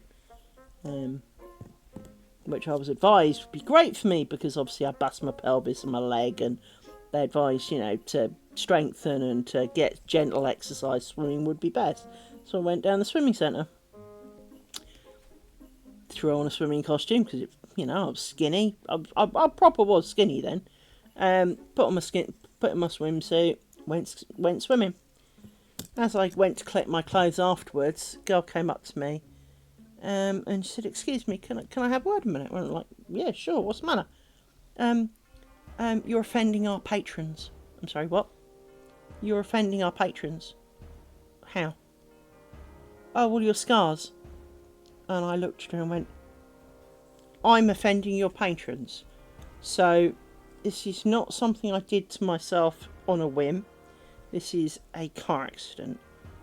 You're telling me that I am offending your patrons, yet you allow fat people in bikinis. You allow people with tattoos. But the moment I've got scars from surviving something, you have a problem with it. Yes, basically. And she asked me not to come back. Which I didn't, to be fair. I was too fucking furious, but... I do believe my parents phoned up and had words. Not that I needed my parents to defend me, you understand, but they were just so horrified that I'd had to kind of go through that. You know, I mean, it's not like, I mean, you know, I could have probably bought a Victorian swimming thing that comes with, because you're not allowed to wear shorts. They were, because I had asked them, you know, am I allowed to wear shorts? Well, no. So you're telling me I can't go swimming to improve my health, because my scars are unsightly. Well, I've got to live with the fuckers. You don't. You only have to see them for like an hour or something. You know, I have to live with them. How do you think that feels? But yeah, I'm not. You know, I wasn't allowed to wear a t-shirt and shorts to cover it all up. I was very angry. I mean, don't get me wrong, they were bright purple because they were fresh and all the rest of it, but so they did stand out quite well from a distance. But dread to think what they'd have made of my bowel cancer one. Christ, should have worn a bikini and gone back. I mean, I know it's a lot later and none of the people are there, but principles, you know, special trip.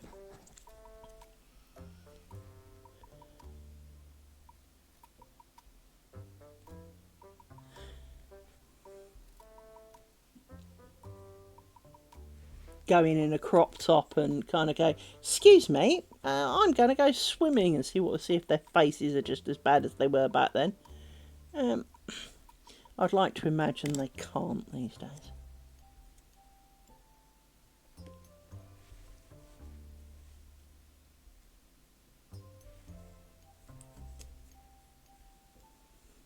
But as I've already said, my current scars, my scars from my bowel cancer look like a star jumped onto a chainsaw.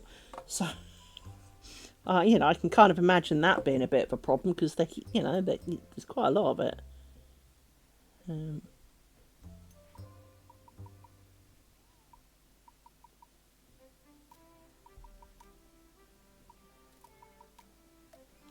be fair, they have faded a lot quicker than the ones on my car accidents ones did.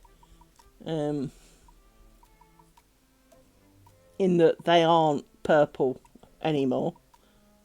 They haven't kind of properly faded like the ones on my face where almost you can't find them now. I won't say you can't find them, but in comparison you can't find them.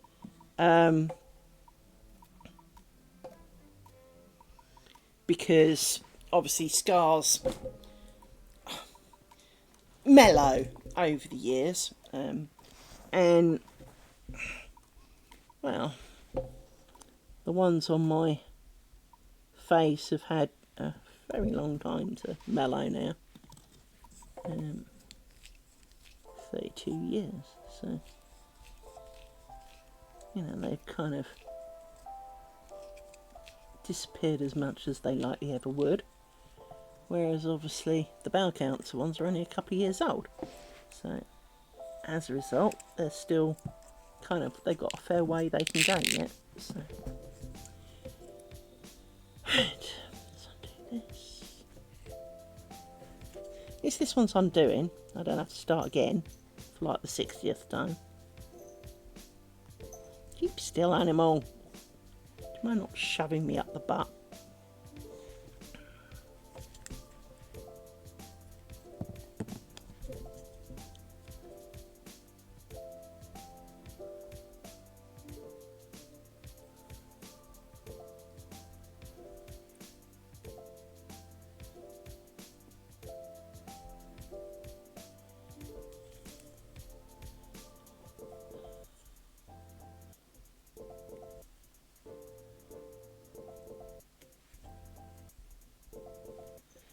Oh, my foot's gone to sleep and now it started waking up. Ow, ow, ow, mummy. Why can't they ever whine when they're going to sleep? Why do they only ever whine on the way back up? Oh, foot.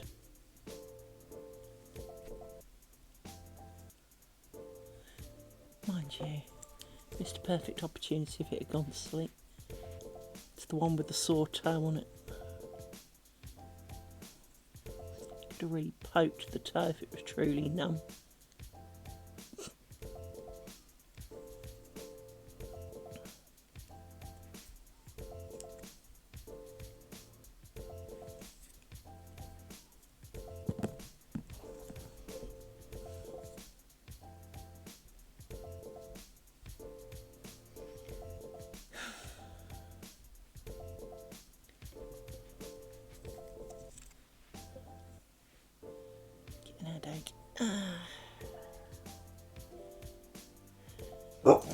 No, shut your face.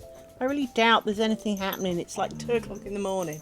It's like 2:30 in the morning.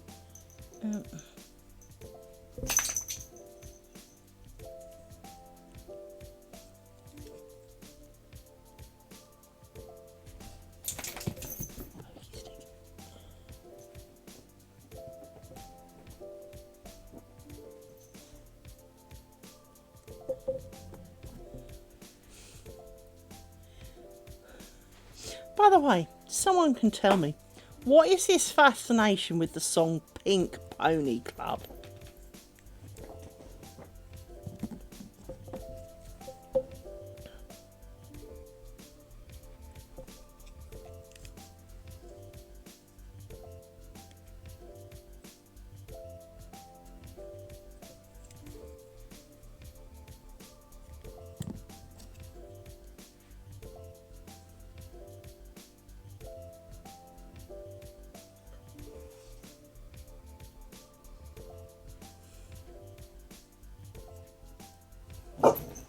Oh, shush your face!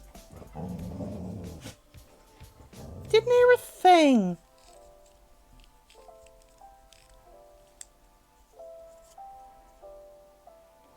I understand that fight.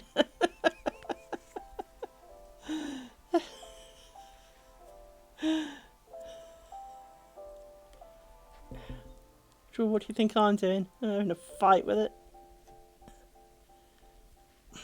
And my fingers. I swear this would go better if I was an octopus.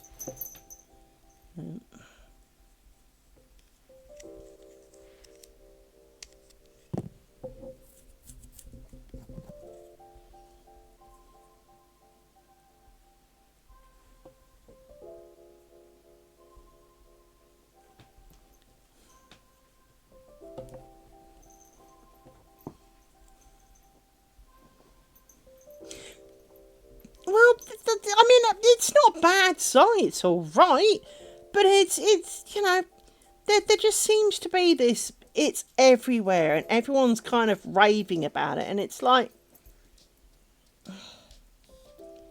I mean, it's all right. As you say, it's kind of catchy. It's but it's not, you know. It's not going to go down in the annals of history as the greatest song of all time,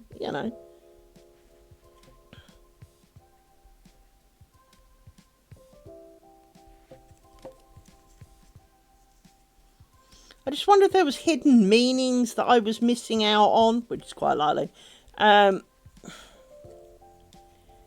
Stuff like that, because, I'm very good at missing shit like that.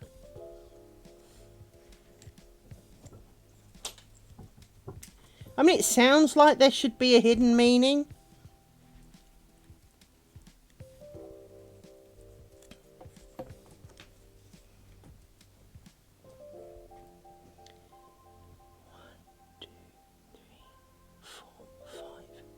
Last one.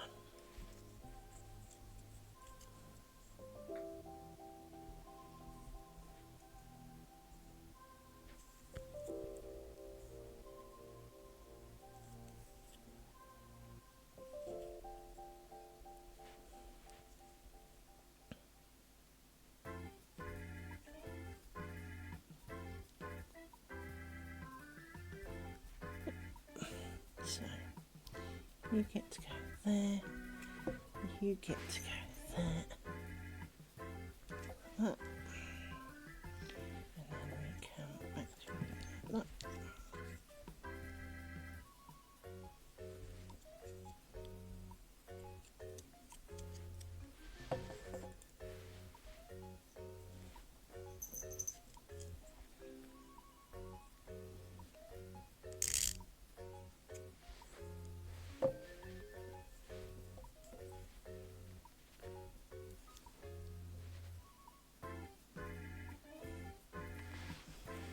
Make it a bit shorter so you can add a bit of weight to it.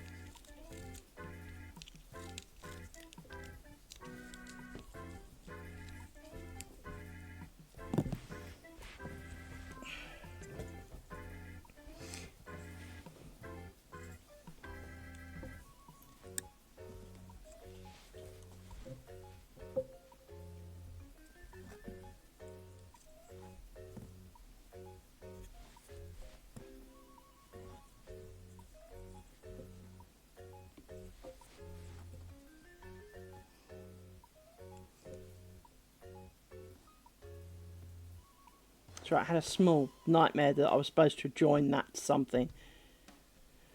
But not yet, I joined the other end, that's alright then. 1, 2, 3, 4, 6.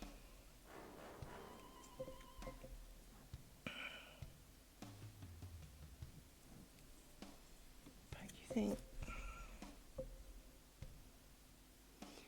Tatting picots are the only picots I can kind of get behind, because all they are is just like little bubbles.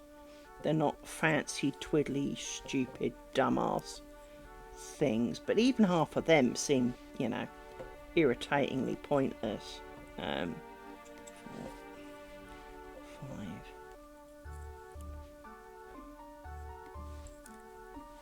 6.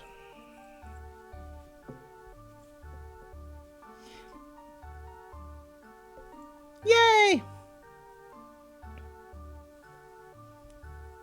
Good for you. Well done. Sometimes you can feel like you get nowhere. And the same's true with a lot of things. Sometimes you've done a lot of prep, you have done a lot, but you're building foundations for things to come. And then suddenly it will kind of go pop, and you'll have moved on a really long way. But right here, right now, you haven't really got a lot to show for it. So worry not, we understand. 3, 4, 4,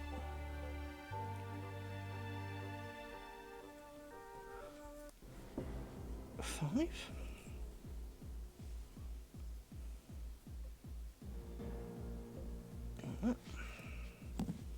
And we scooch you up like this and try and keep you flat like that.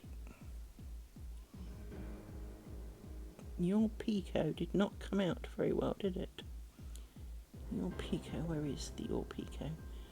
Let's find you. 1, 2, 4, 5, 6. It's there.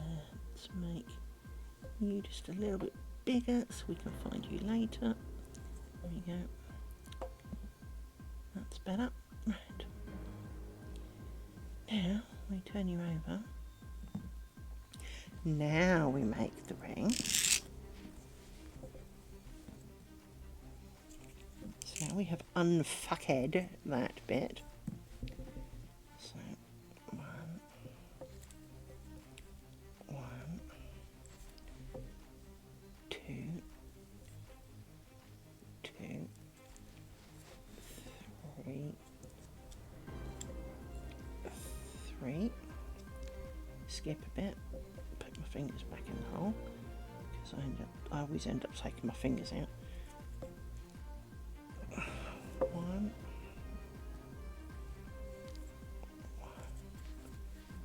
2, 2, 3, 3, and then back here somewhere we have you.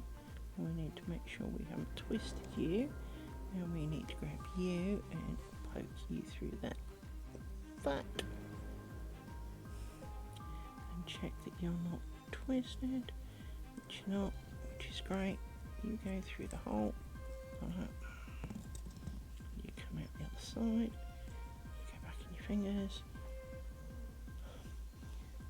We swear and curse because I always seem to do this, is that somehow this ends up twisted, and there it goes. It doesn't want to move initially, and in part it's because of the last stitch gets pulled a bit tight, I think. Anyway, ignoring that because life's short.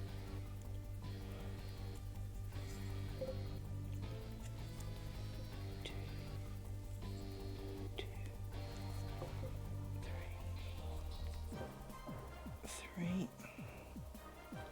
pinch,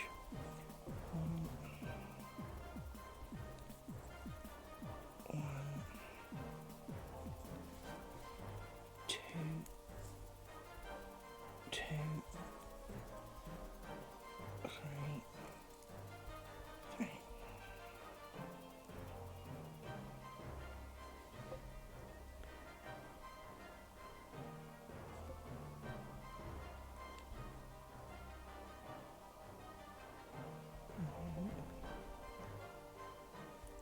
start by putting that like that. And then we need to put this like that. Join you up. Like that. Oh. Need a drink. Need a drink.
Go through the fucking hole!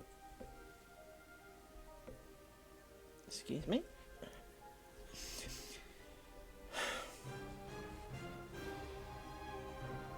I mean, there's a hole. It's pointy. How can it not go through the hole? It's the whole frigging point of it.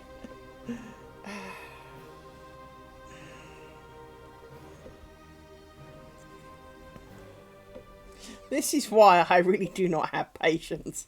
Anyone who says, oh, you must have so much patience. No. Absolutely not. I do not have patience. I have stubbornness, oodles of stubbornness, but not patience. Absolutely not patience. 2,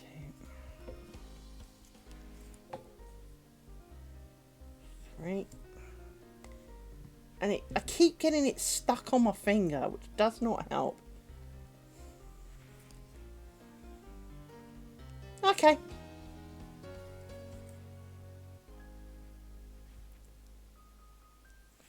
I expected this to be a short stream, but now I'm doing this, I'm wide awake again. 2. 2.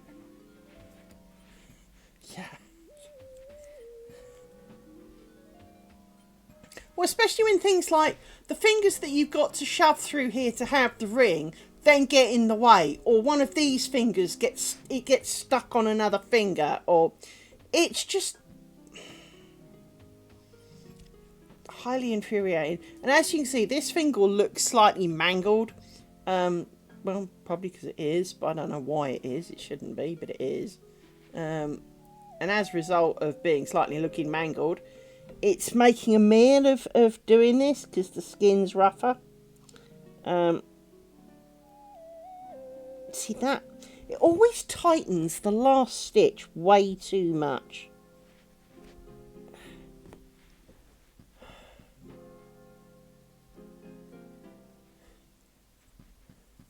Even though I pinch it.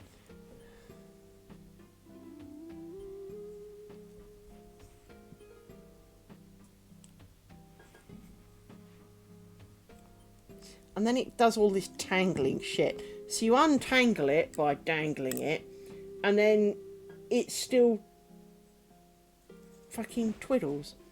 I was going to do that one next one. 2.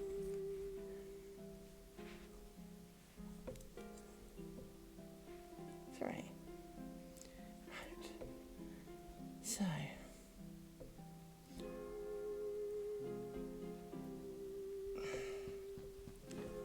Now we need to try and hold you flat and pull on that. And then you need to untwist and disappear out from up under there. There you go. And now you look all mangled and horrible. Why do you look mangled and horrible? because you do. Yeah, that's a bit better. You look briefly mangled and horrible. So, now, this time we need 5. Because we're going to do an onion.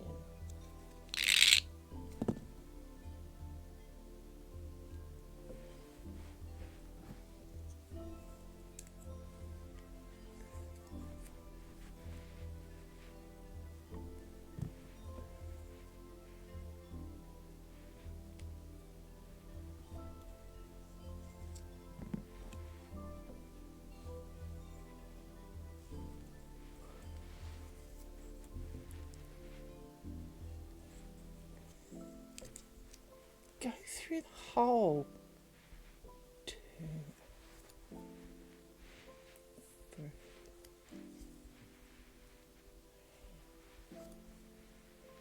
4, 4,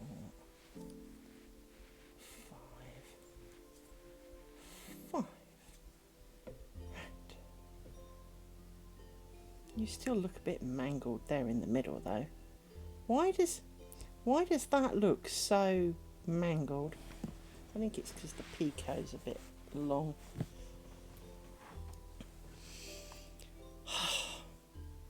Once again, this is not a quick sport, unfortunately. Right,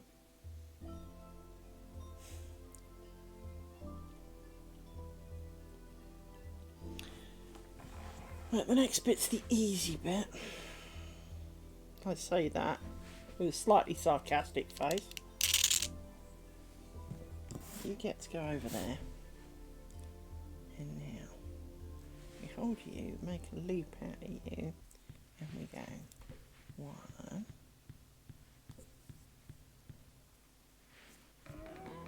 2, 3,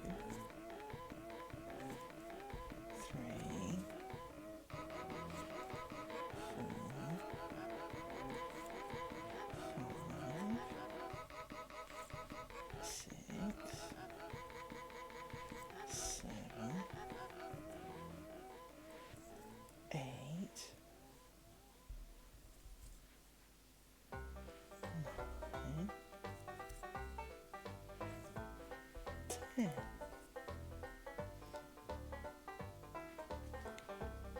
Scrunch you up from that end because I need more space.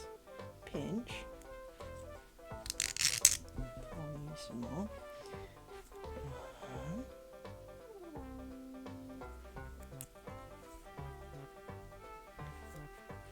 2, 3,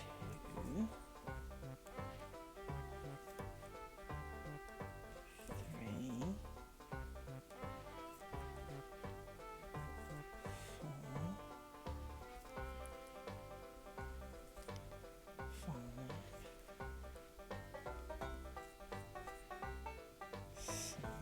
Oh, I'll have to count now. 7. Get off 8. 9. 10. I'll check that actually is 10 because I've got a feeling I miscounted.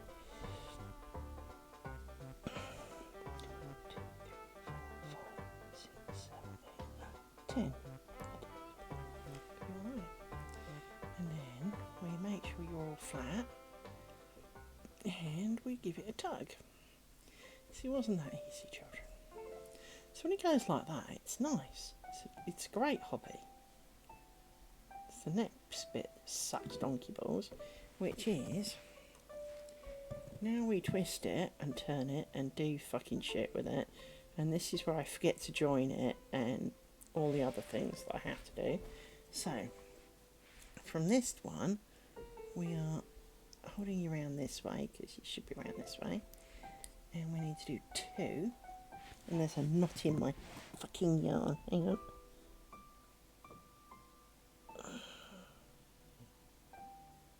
I saw you sneak in. As bad as the bobbins.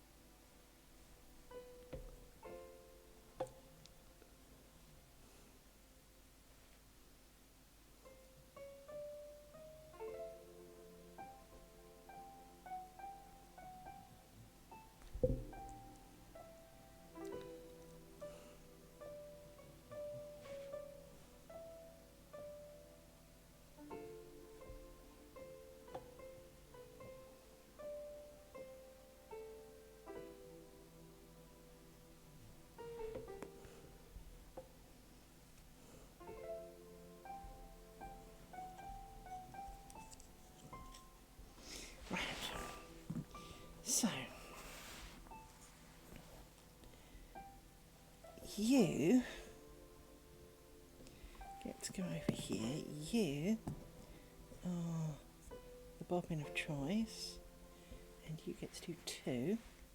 So you get to do 1, snug, 1, 2, like that. And then you join this there. Now let me check where I join it. You join, it is the first one, I was right. No, am I looking at the right place? No, I wasn't. Yes, I am. No, I wasn't. Yes, I am. No, I wasn't. Yes, I am. Right. Okay, so you get to join this bit. You go around here and pull up a loop. You go through the loop like that, and then we pull that nice and tight, and you get to snug back up over this way. And I try and hold on to this little tiny dangly bit of shit of nowhere. Right, now we need 8 of them. 1,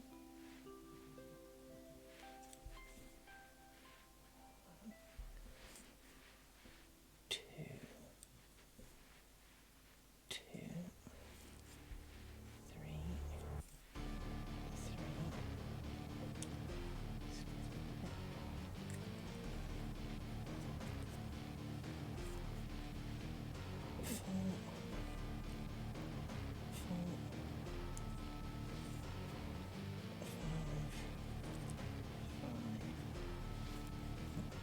6, tucked on the wrong string, 6,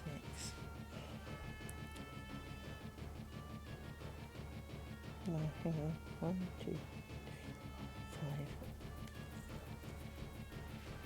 6, oh!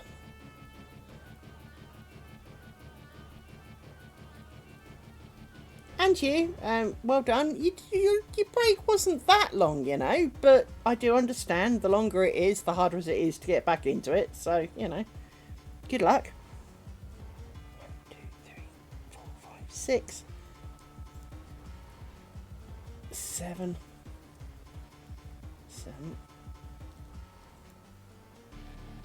8, 2, 1,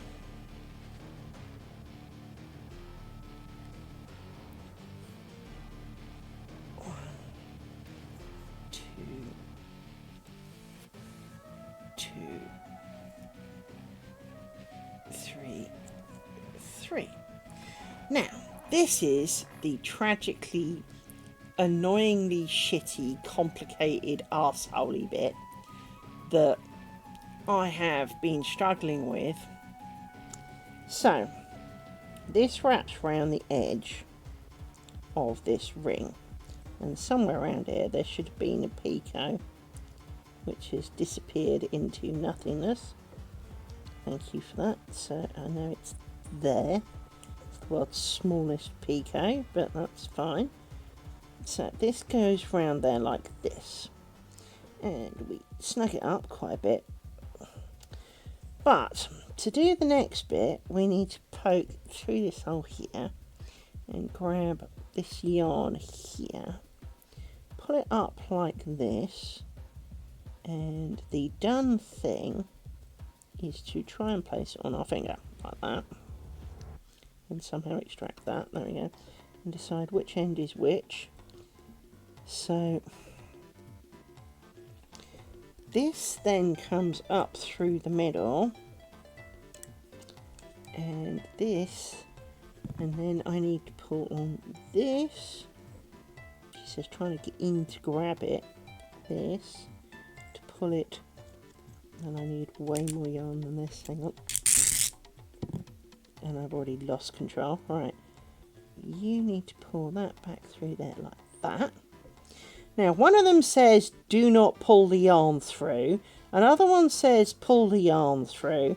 This seems to be kind of one of those most highly contested what the fuck do you do now stages of tatting kind. So the short answer is, now it's at the back, one of these ends is the end I want to shorten. This one a bit. And comes down like that. And then, yeah.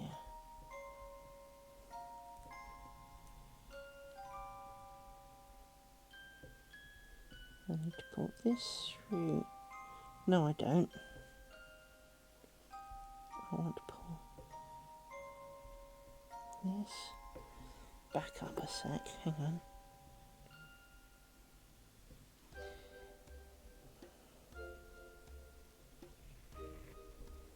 Back up a sec. So I've got a loop, right?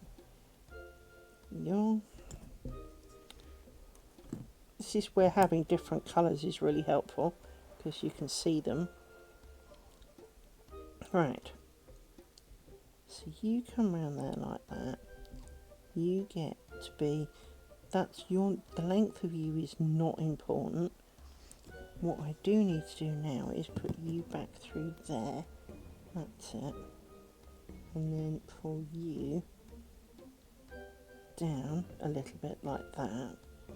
And then we can tug and discover that this has now locked itself in place, like I've always said that their mind do, for no good bloody reason, like that. Now, you go back over there like that. This comes back over here like this, and now we do 1,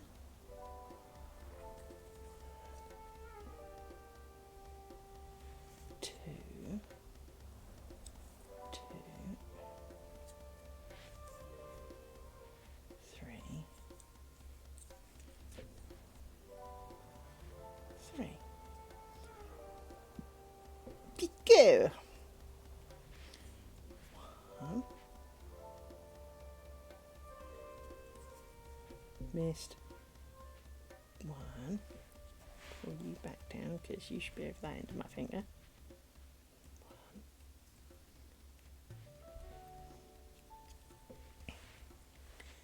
2, 2, 3, 3, 4, 4. Now I've got something a bit better to hang on to. 5, 5, 6, 6, 7, 7, 8, 8. Now we do another little peek out, and we do 1,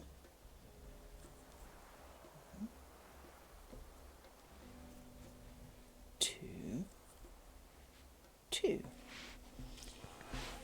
And my legs are going to sleep some more. Oh. Now, take my glasses off because I need to stick my face on the end of it again while I snug everybody up. So you snug up a lot and are all twisted, of course, but you're not, right? So you snug up a lot more than that. Snug. And go. See, it's not as seamless as it's supposed to be, and I don't quite know why, but it ain't. So, but having seen so many different ways to do this, all claiming to be, you know, invisible, but not when I do it. So, and I know I followed the instructions exactly because I've watched them so many times. It is a video constantly playing in my head. I've seen it that often. And yet it's still not right. And yet I know I've got the threads coming up the same side of the paths.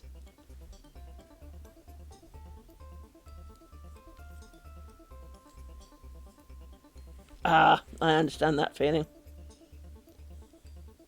I do so recognise that feeling, Nordgelt. It's the, right now, numb would be great. Numb. Oh, fucking bollocks! I didn't join the onions again.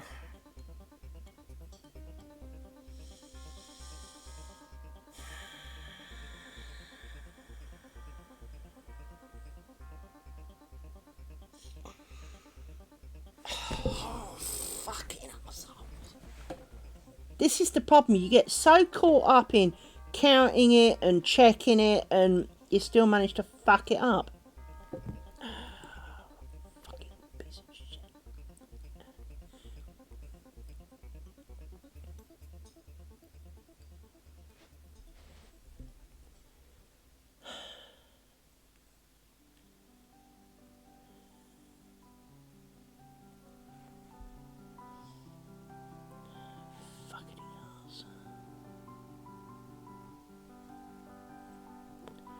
There's not a universe in the world that I could be patience for this shit.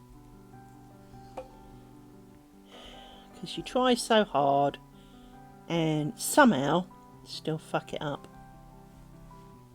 It's just incalculably annoying.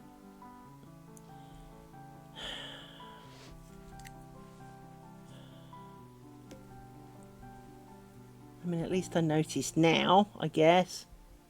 But that doesn't make it much better, to be honest.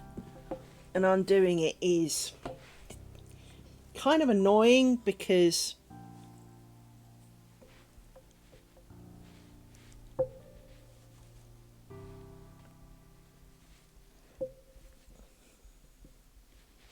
yeah. And I can't be the only one who has an IQ of enough to do this, but at the same time apparently not.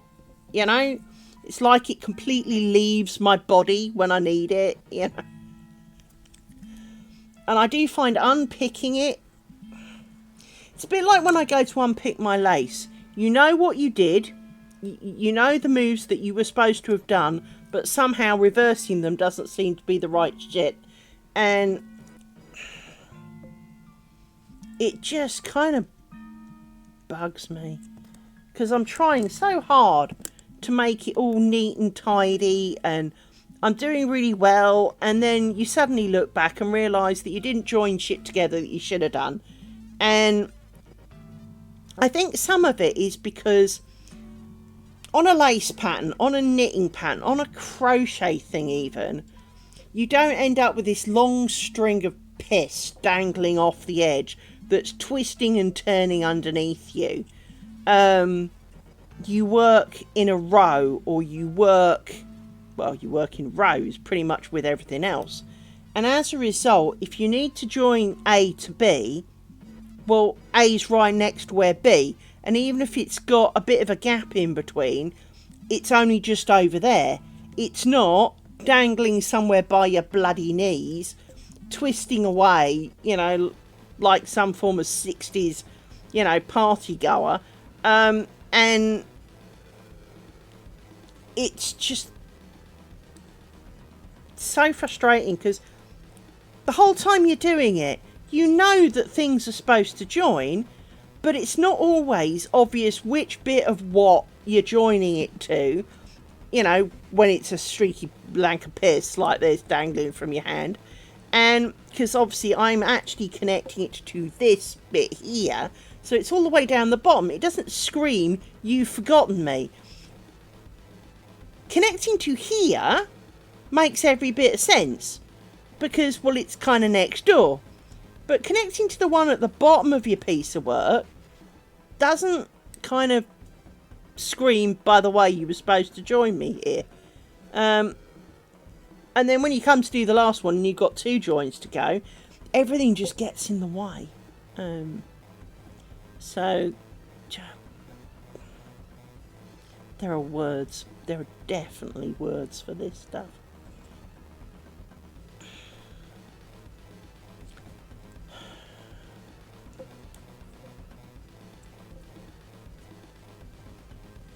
So Naughty Cart's swearing at a vacuum cleaner. We're swearing at some tatting. I mean... And then it does this, is it tangles with the shit at the bottom anyway, just to piss you off some more, while you're delicately trying to undo it without tightening the wrong thing. Because, of course, over-tightening is also bad for it, because it doesn't like it. But this is where this is where tempers fray terribly. Because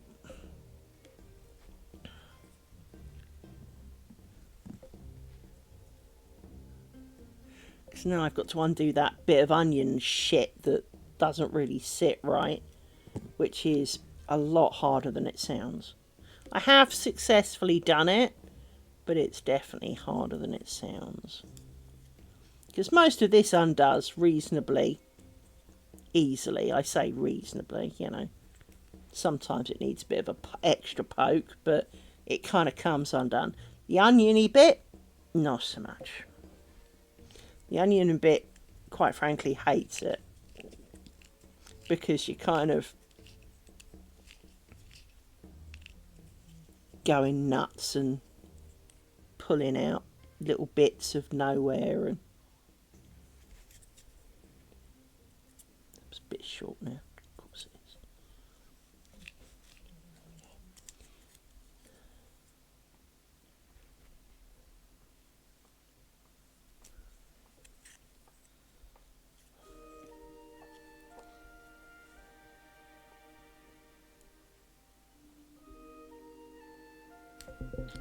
I have a burning need to play a song. Not entirely appropriate, but I have a burning need to play a song.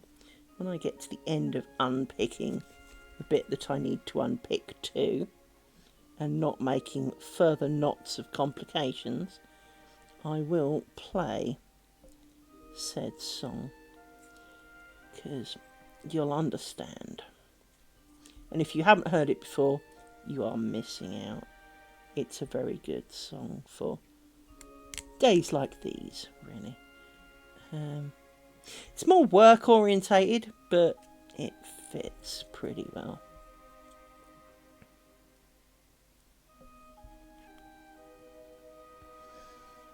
And I don't care that I'm female, and it's kind of anatomically impossible. Right, let me not deal with the onion push. Let me find this song, because I need this song in my life right here, right now. So let me open that. Let me cut down. We want to turn that on and that off for the channel. Shrink that.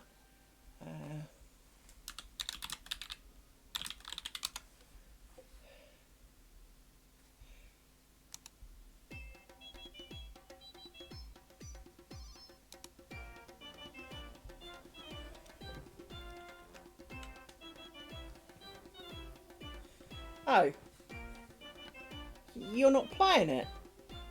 According to this, you're not hearing it.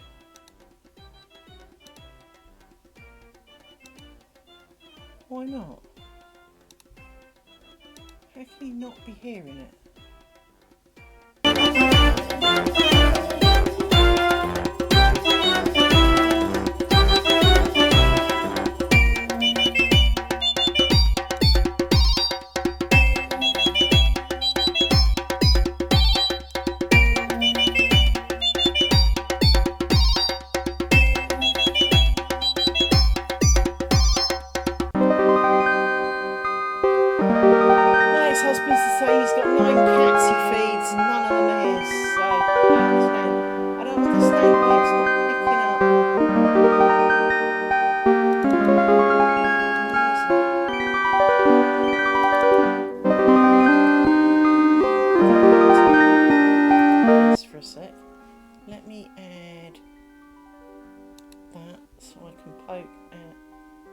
This without it freaking out what you're doing.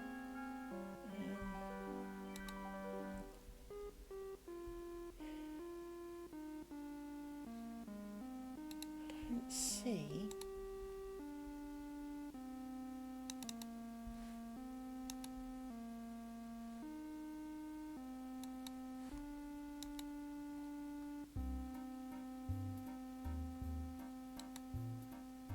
Let me try that again.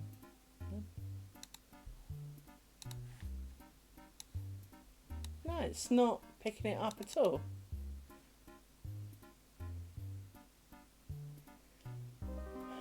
Well, he only feeds them dreamies, so... You can't hear a tune, can you?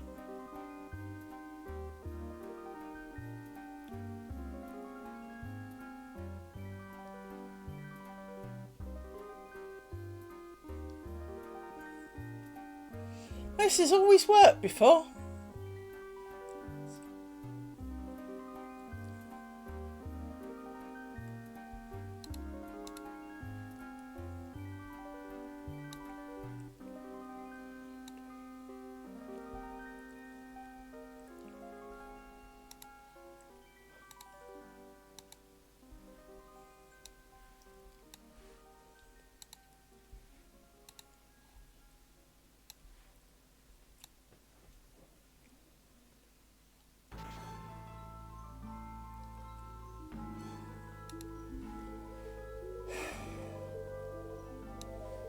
Let's see why.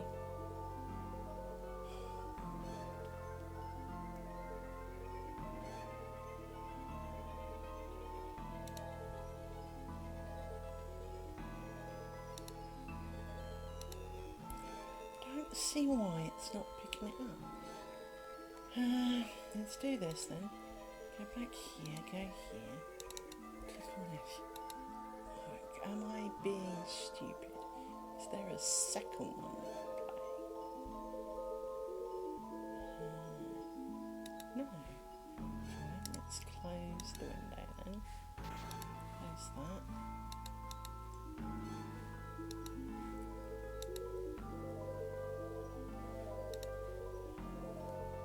Interestingly, it's... is it because it thinks it's already playing? That might be why.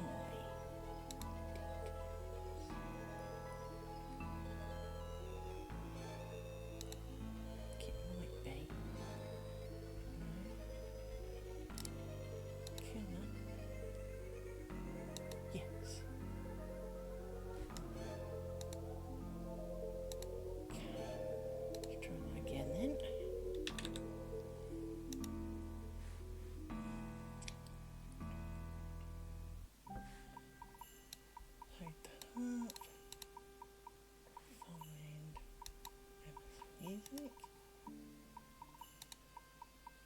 Let me see if this helps.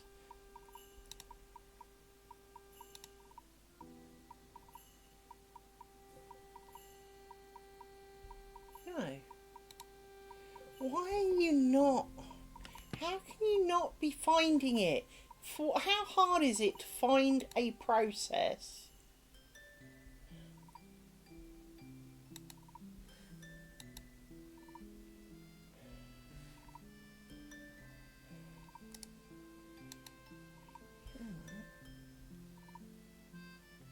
There's a whole pile of... Kill that off again.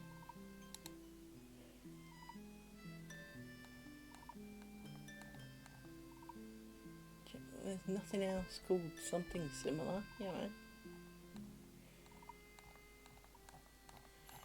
I wanted to share this.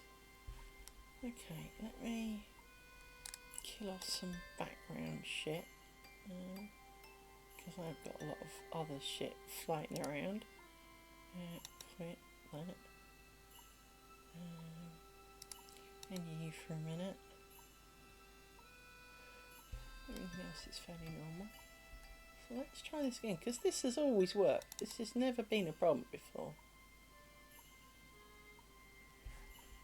Just play some random shit. I don't know what it is, but it'll do.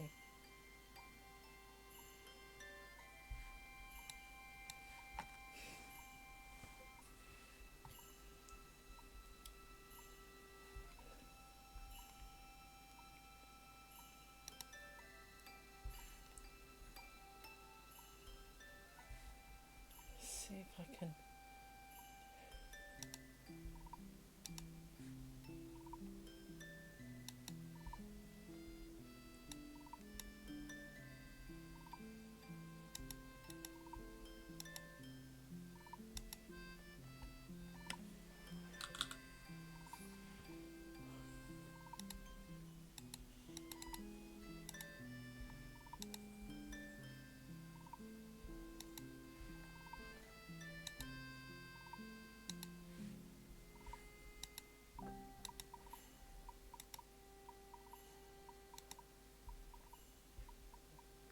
No, it's just not picking it up at all now.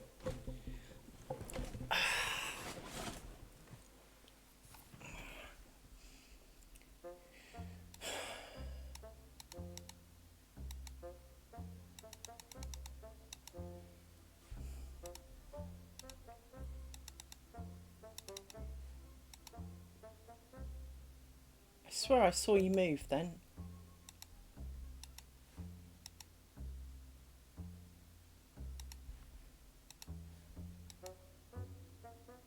No.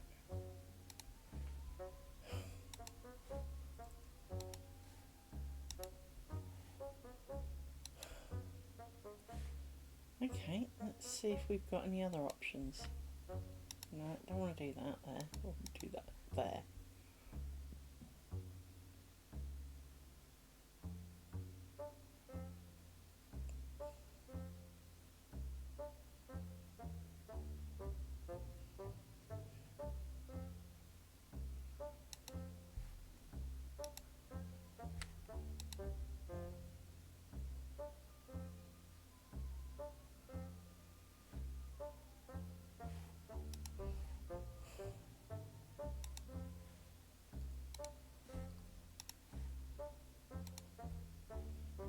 That's the only thing, so they must have bust it.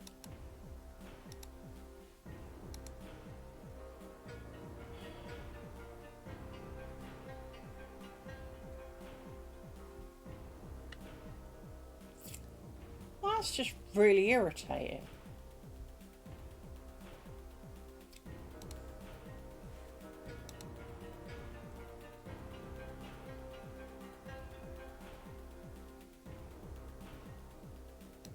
Yeah, I get tired of everything fucking suddenly not working for no good bloody reason. Well,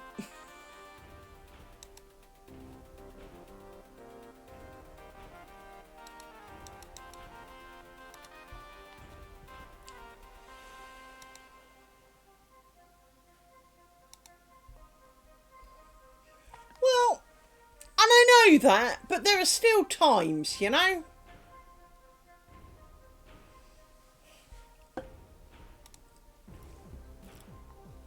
You know, if you're going to release something, fucking test it.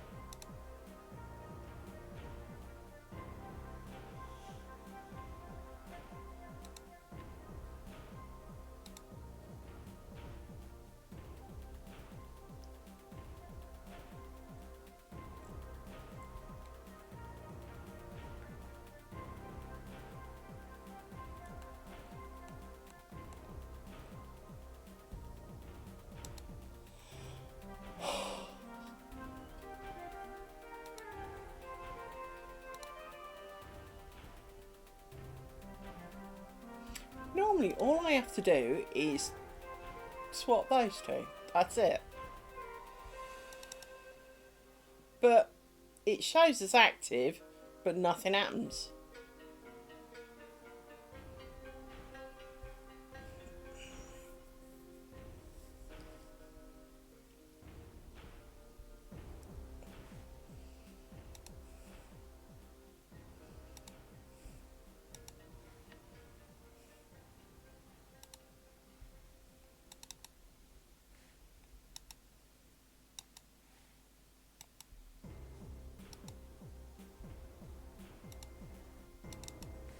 It's really weird. It's always worked before.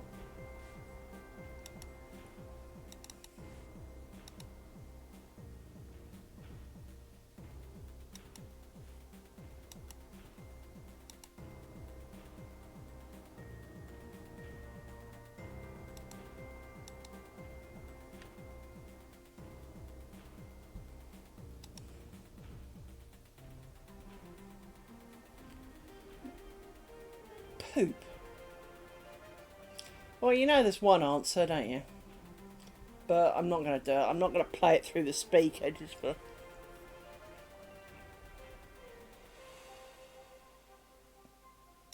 It's always worked in the past.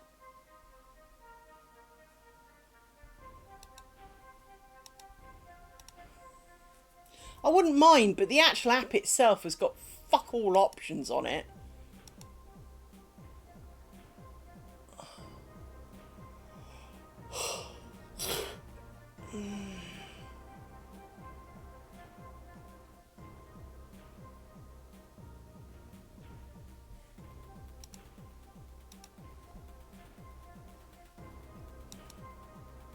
The other thing that I hate about OBS is that there isn't an easy log a problem option on it, like most things. Oh, join the Discord. I am so sick of everything and its dog having a Discord.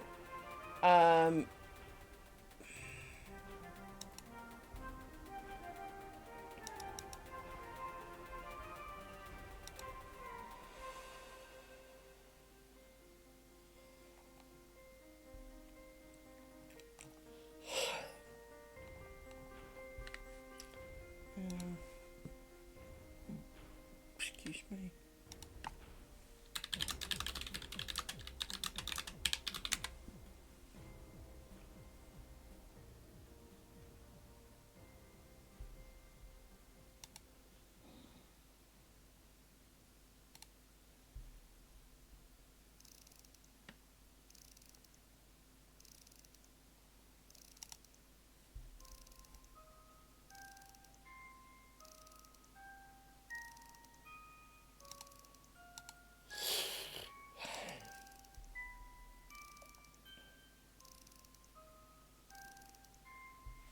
Hang on, what's the thing called?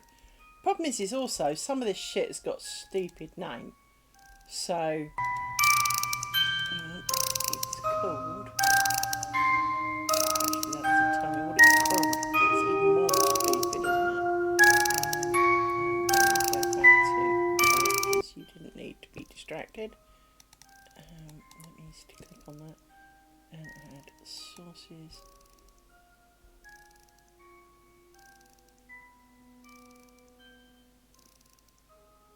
I haven't changed it.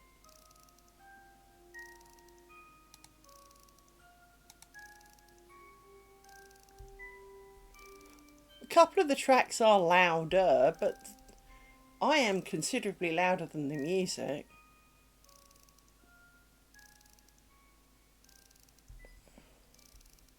I'm not quite sure.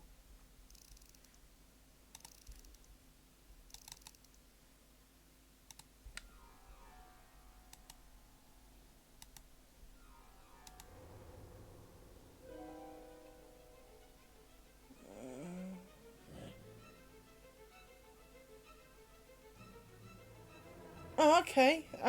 That might be because I just was a lot further away from the microphone and leaning away or reaching over something. Because microphones are a bit pissy about that. But usually I am a lot louder than the microphone. Hang on, you've made me forget what this thing was called now. Hang on. It's called the application audio capture. Let me go here before I think.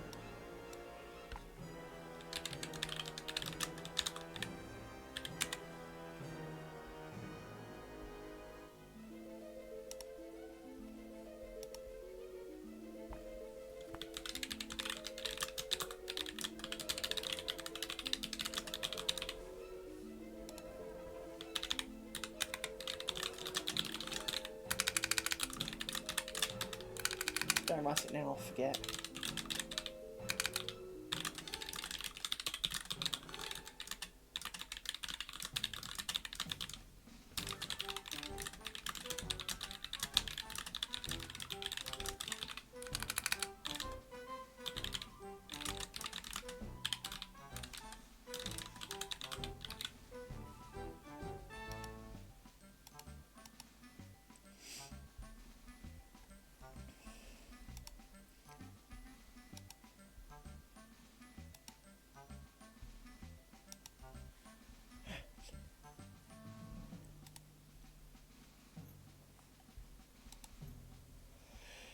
Not why it's not working, because I was really in the mood for a song too.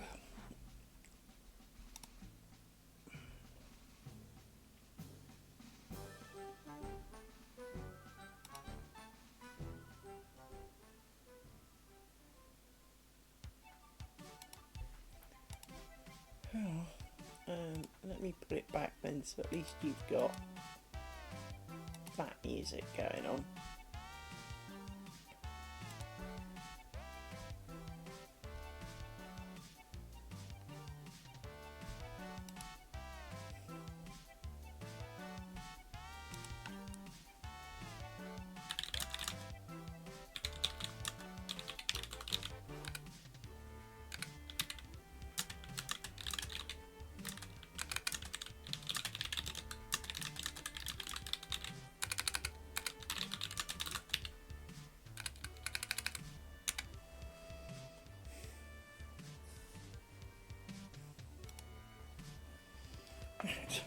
Anyway, we go back to unpicking this shit.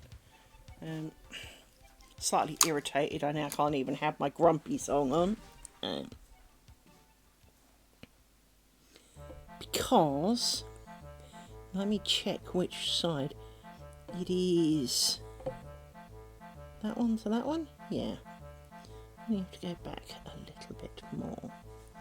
So, let's untangle everybody.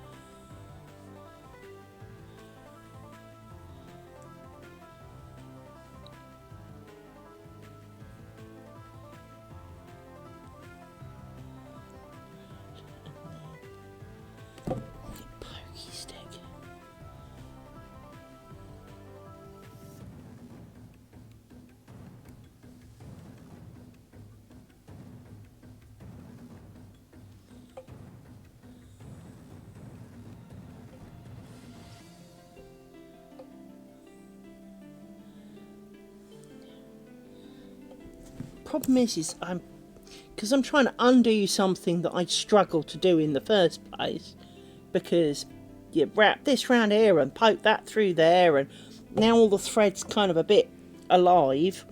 I'm a little bit kind of confused as to which thread it actually is that I'm trying to undo, because basically it's a big ass fucking knot in here.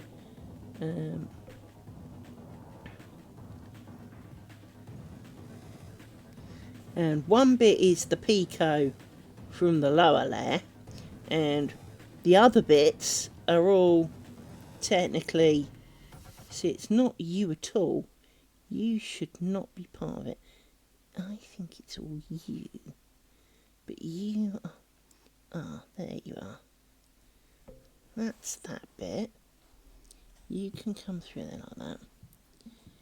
You need to you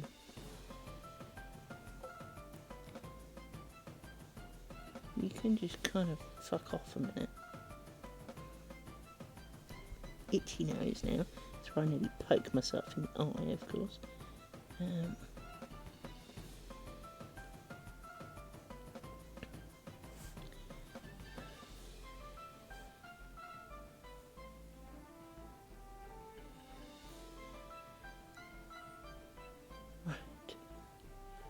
Now, I need to pull you through there like that.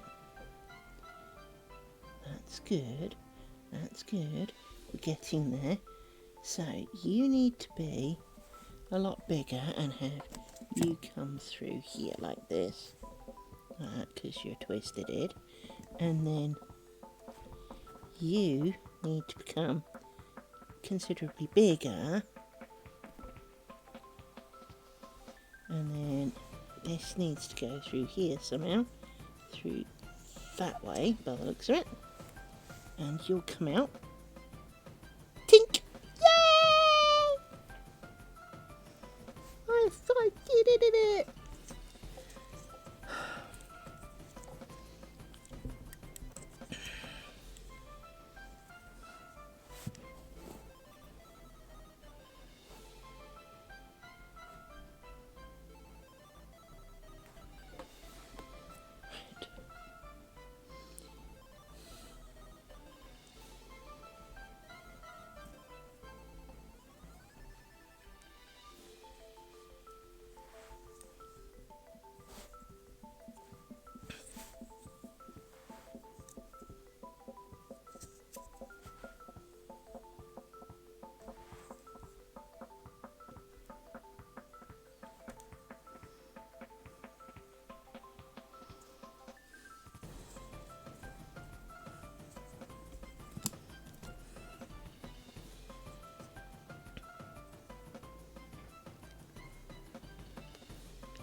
Right.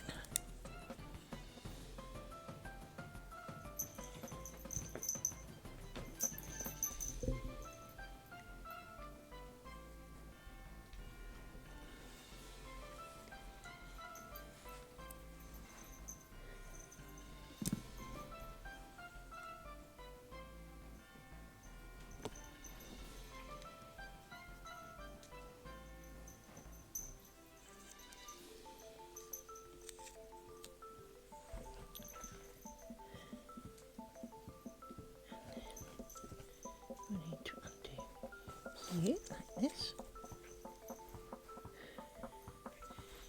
And we're nearly there, people. Nearly there. We've got one more to undo. And then we'll be back to where we should be joining. Hurrah! And then we hate our lives and wish that we'd never thought of doing this. Right.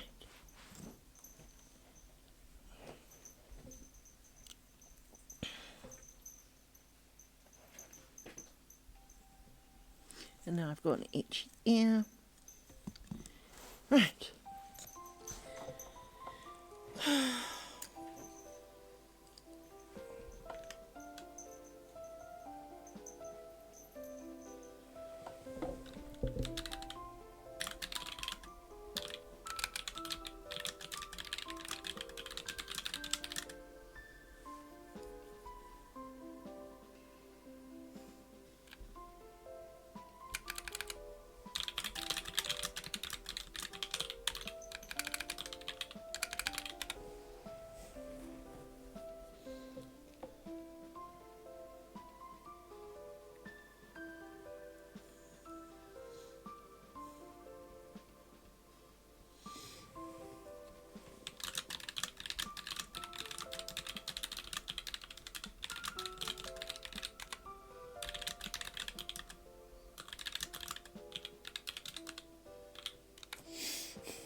So, ouch.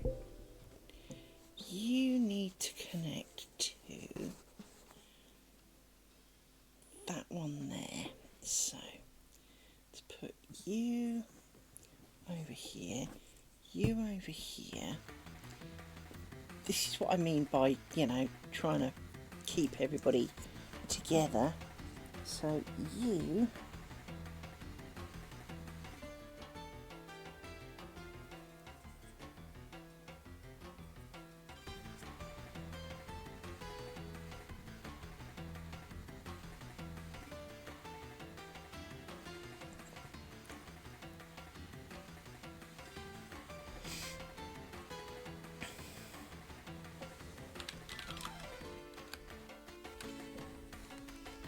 I just need to check something because someone's moaned something now. I can't remember if I included something or not. You know how it is, I haven't done something for so long, I've forgotten what's in it. I wrote it like 6 years ago. I don't remember if I put the option in or not. If it's not fucking loading now. I know it works, I was there earlier. Come on.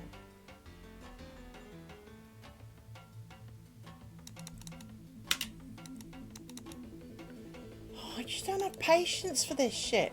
Why is it not working? It was working earlier, literally. Earlier today. How can it not be working now?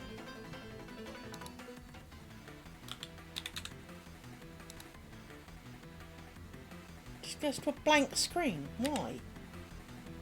I don't want to see the fucking new console. I want you to bring up the bloody error messages. Of which there are none.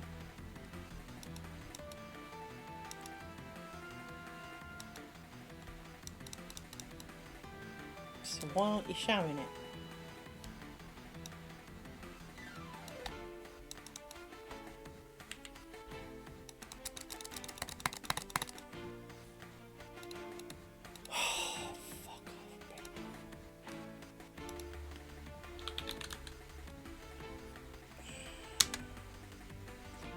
care what's new in Chrome. I'm trying to click on a page and go there. It's really not that hard.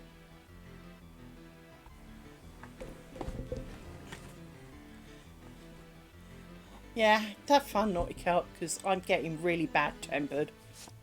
So I understand the wanting to run away thing. Why is it not working?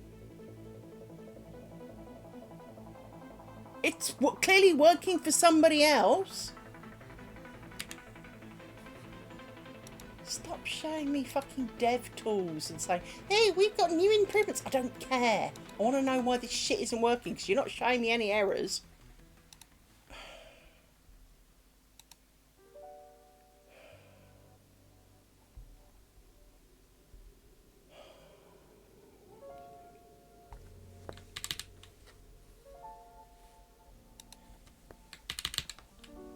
Well, no, because someone's asked me a question, and if I wait like 12 hours or something, they'll have pissed off and got in a mood. But it's running for them. It's a web browser thing. It should just fucking work. But it's not working on my machine. But it was literally when I went and got them the URL for it.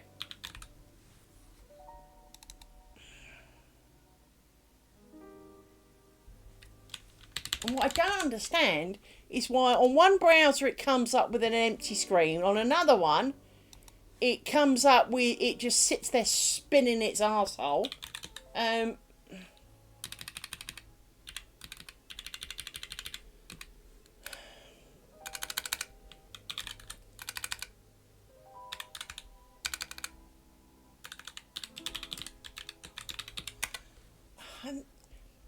they'll, half the time it puts a bloody extra thing on the end of something that you don't ask for.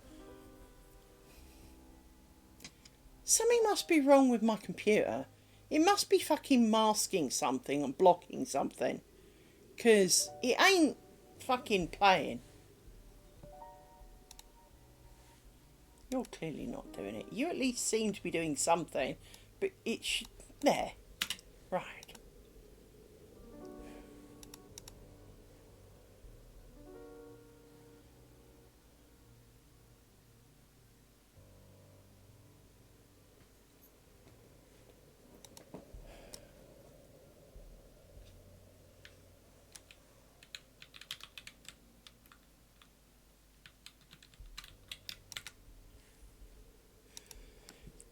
Well, if I did that, the stream would barf, wouldn't it? Can't really do that in the middle.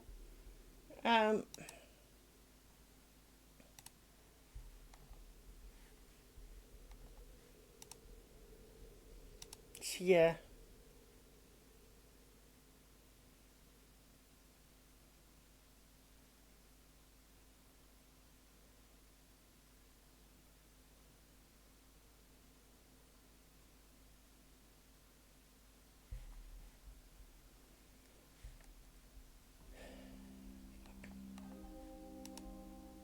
They're asking me why certain keys were the way they were, and at one point I had a thing in there that allowed you to change it to what they're asking for.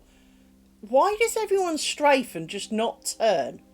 Well, how would you turn if all you could do was strafe?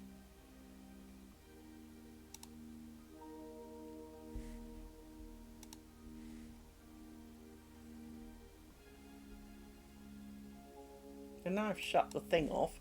I want it back. Hang on.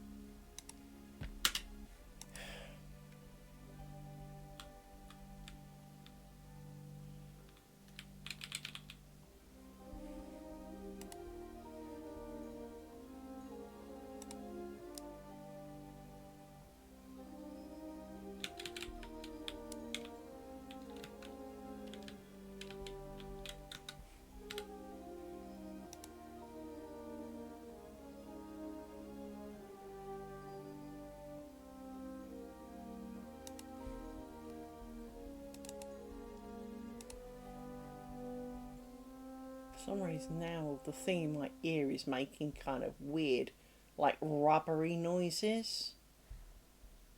I don't know how else to explain it, but it's like that kind of rubber on rubber noise, and it's like...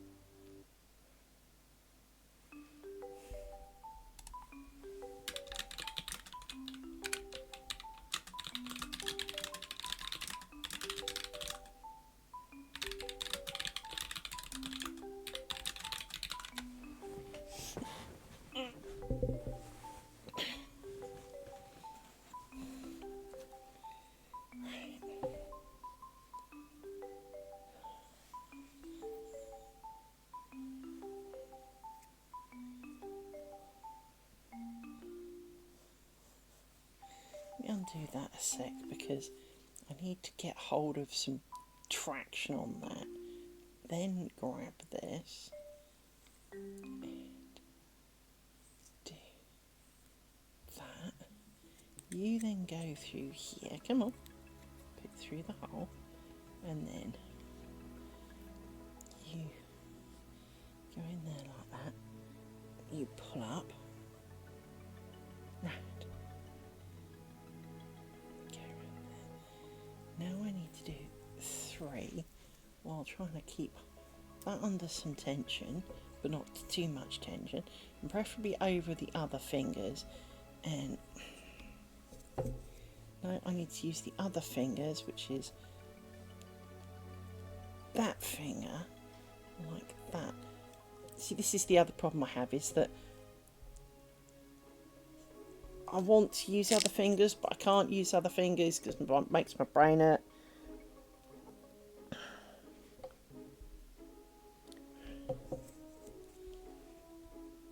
One,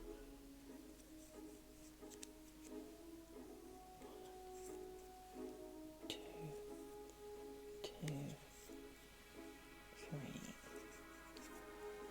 3. Now we need to join you through here. Now I'm going to try the other way of doing this, which was you came up through here like that. See, that twists you. That's what's wrong. It's doing that makes this twist because you're at the top and you're at the bottom. And if I pull you through there, it's making you go underneath and not just come through. Let's try that.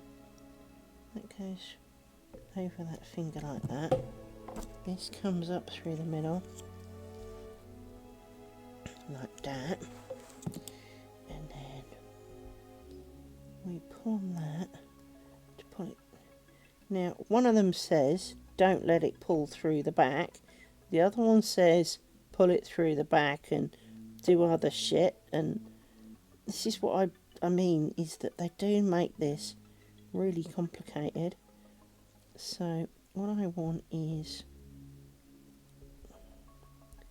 you at the front. But what I don't understand is if you're at the front, how am I going to pull you to the back like that? There we go. That pulls you to the back, which is fine. But we then want to rein you in a little bit because that's a bit much. But we need to pull the other loop up. That's gone back to the front. There it is.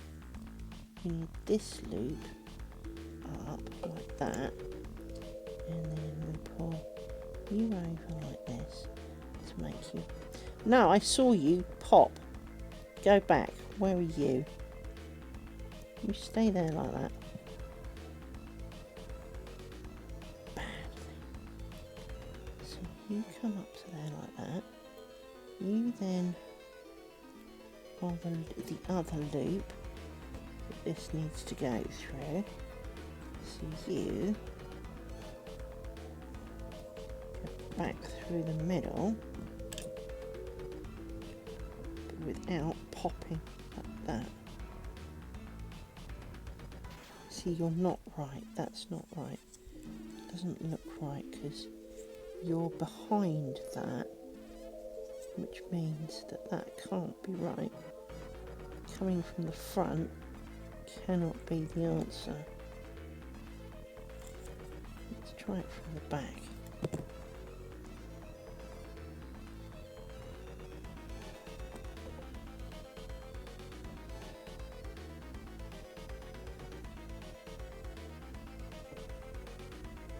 But I've also got to work out where you go to.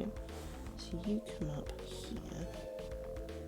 So I need to pull you a bit tighter. Like that. And then you. See, that just makes a big ass chunky knot. That is not what we need. That just makes one bitchy knot. So let's undo that. Can't get my glasses on.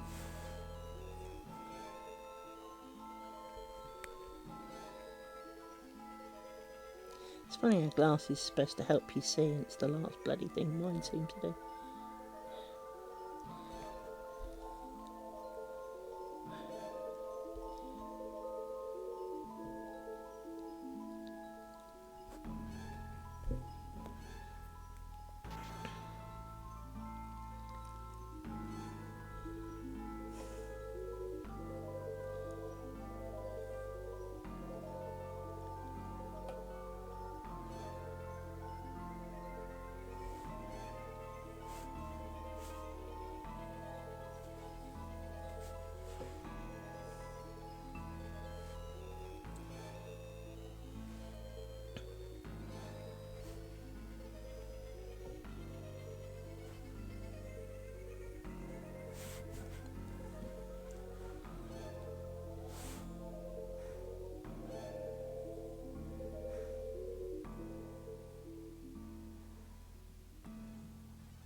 One of those things is that there seem to be too many bloody ends and loops and things, and none of them seem to be the one you want. So, you come from that side. I'm trying to get you. Now, I had it mere moments ago. I need to make you bigger. So you need to come through here, like that. Be untwisted, because that's not helping. You then can come up like so. Now, you need to come up through you, because you're just twisting it. Now, you need to go around that way so that you snug up that side, you snug up that side, and you can come up through the middle. And I think I agree with the site that said, just don't let this pull through to the back. But you are now not through the middle of it, because you're a pain in the arse and you snuck out somewhere. So, I have to undo this again, but only a bit. So, and of course now it wants to pull through, because that's what it does best. So I need to pull you up, and between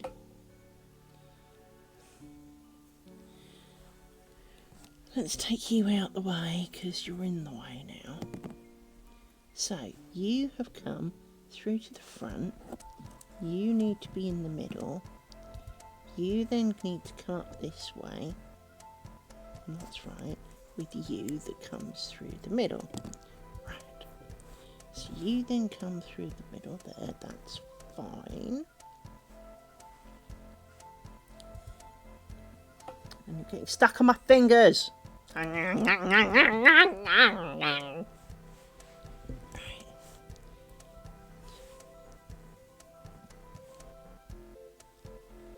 So, you need to be snug, you need to be the last thing that happened to that side, so that you are slidable. Yep, good. You then can pull on there a little bit to snug it up. You then go around there like that. You pull through the side. Yeah, that looks kind of doable. My right foot's gone to sleep again. Holy shit, my right foot. Oh. As it's 3 o'clock, I'm going to go to bed in a minute. Alright, let's finish this shit before I absolutely lose all form of marbles whatsoever. So you go back there like that. Really struggling to do this on screen.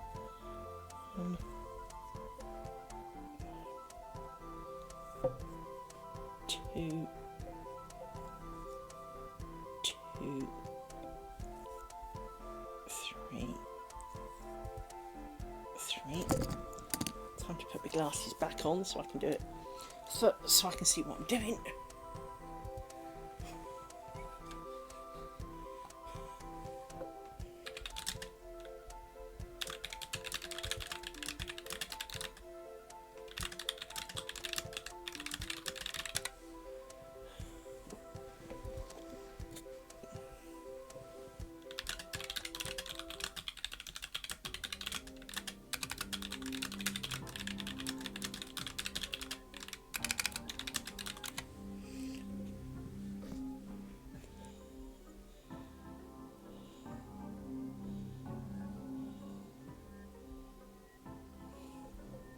Still not quite right.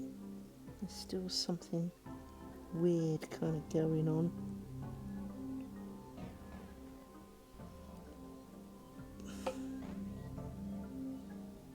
Because for some reason this side is coming upside down and I can't work out which way I need to twist it. It's that way around. Okay. So, right. You, arguably, need to go over there. That'll help keep that twisted the right way around. Right.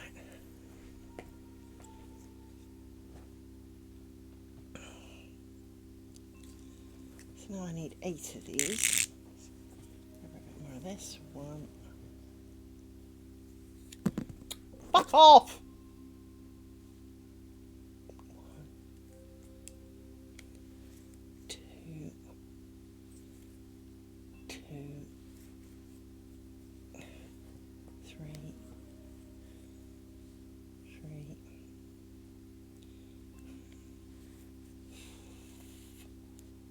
4, 4, 5, 5, 6, 6, 7, 7. Move up a chunk. 8, 8. Another Pico. What's the tail? What was annoying my arm then? 1, 1, 2, 2. Now, scooch all you up, fold you down, find the bit in the middle, scooch you through that. Right. Scooch you through there, grab that.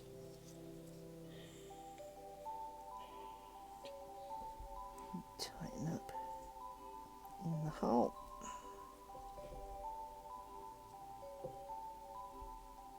Like that. There. Finally. Fuck that shit. Oh, so much hassle. So much hassle, people. Right. To the whole 2 of you who allegedly are still watching, because I don't know how many of you are still actually there, because obviously Nautica went to bed. I'm going to call it a day because I have finally remembered to join the joins. It's a little bit fucking weird, but oh well, whatever.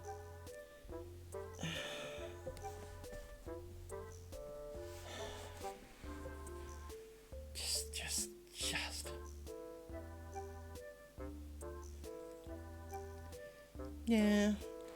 I hate the fact that every time I do it, it looks slightly different. So, for example, this chain here is supposed to be the same as this chain, and it comes out of there, comes out of that. That's great.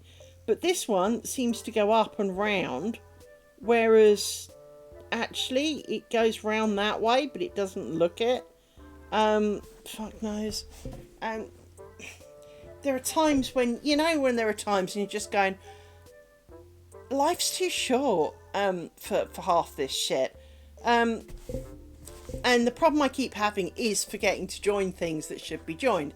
And so, you know, it is very difficult. I mean, you can now sort of see, because this is the middle, so this is kind of this shape. So this is this bit here, this comes down to the bottom, and this comes up, and then I go down again and make another one. But it just, I mean, at least this one lays flatter. That one didn't lie flat at all. It kind of spiraled around like a maggot. And I think some of that's because I'm using crochet thread, not this fucking plastic shit. But it's just so frustrating. And it's the same with making laces. Everything is annoying me at the moment. So I do apologise to all of you. And obviously, you know, normally we have a few more viewers than this at this time, but maybe my moodiness has been too much for them. No, I know, and I know those of you who know me understand. But clearly, you know, as a random viewer, if you walk in and I'm losing my shit, it's probably not something you're going to stick around and watch. So, you know, and to be honest, it would be nice if there were, you know, healthy bunch of people having conversations, but, you know, at the same time, you know, clearly it's not meant to be. And a part of the reason of doing this stream at this time was to give people somewhere else a chance to watch it, and it's always the same people, and it makes me kind of wonder why I'm staying up till 3 o'clock in the morning doing it. Anyway, it's ad time, so I will see you hopefully tomorrow. Take care, everybody. Bye bye, and thank you for being patient.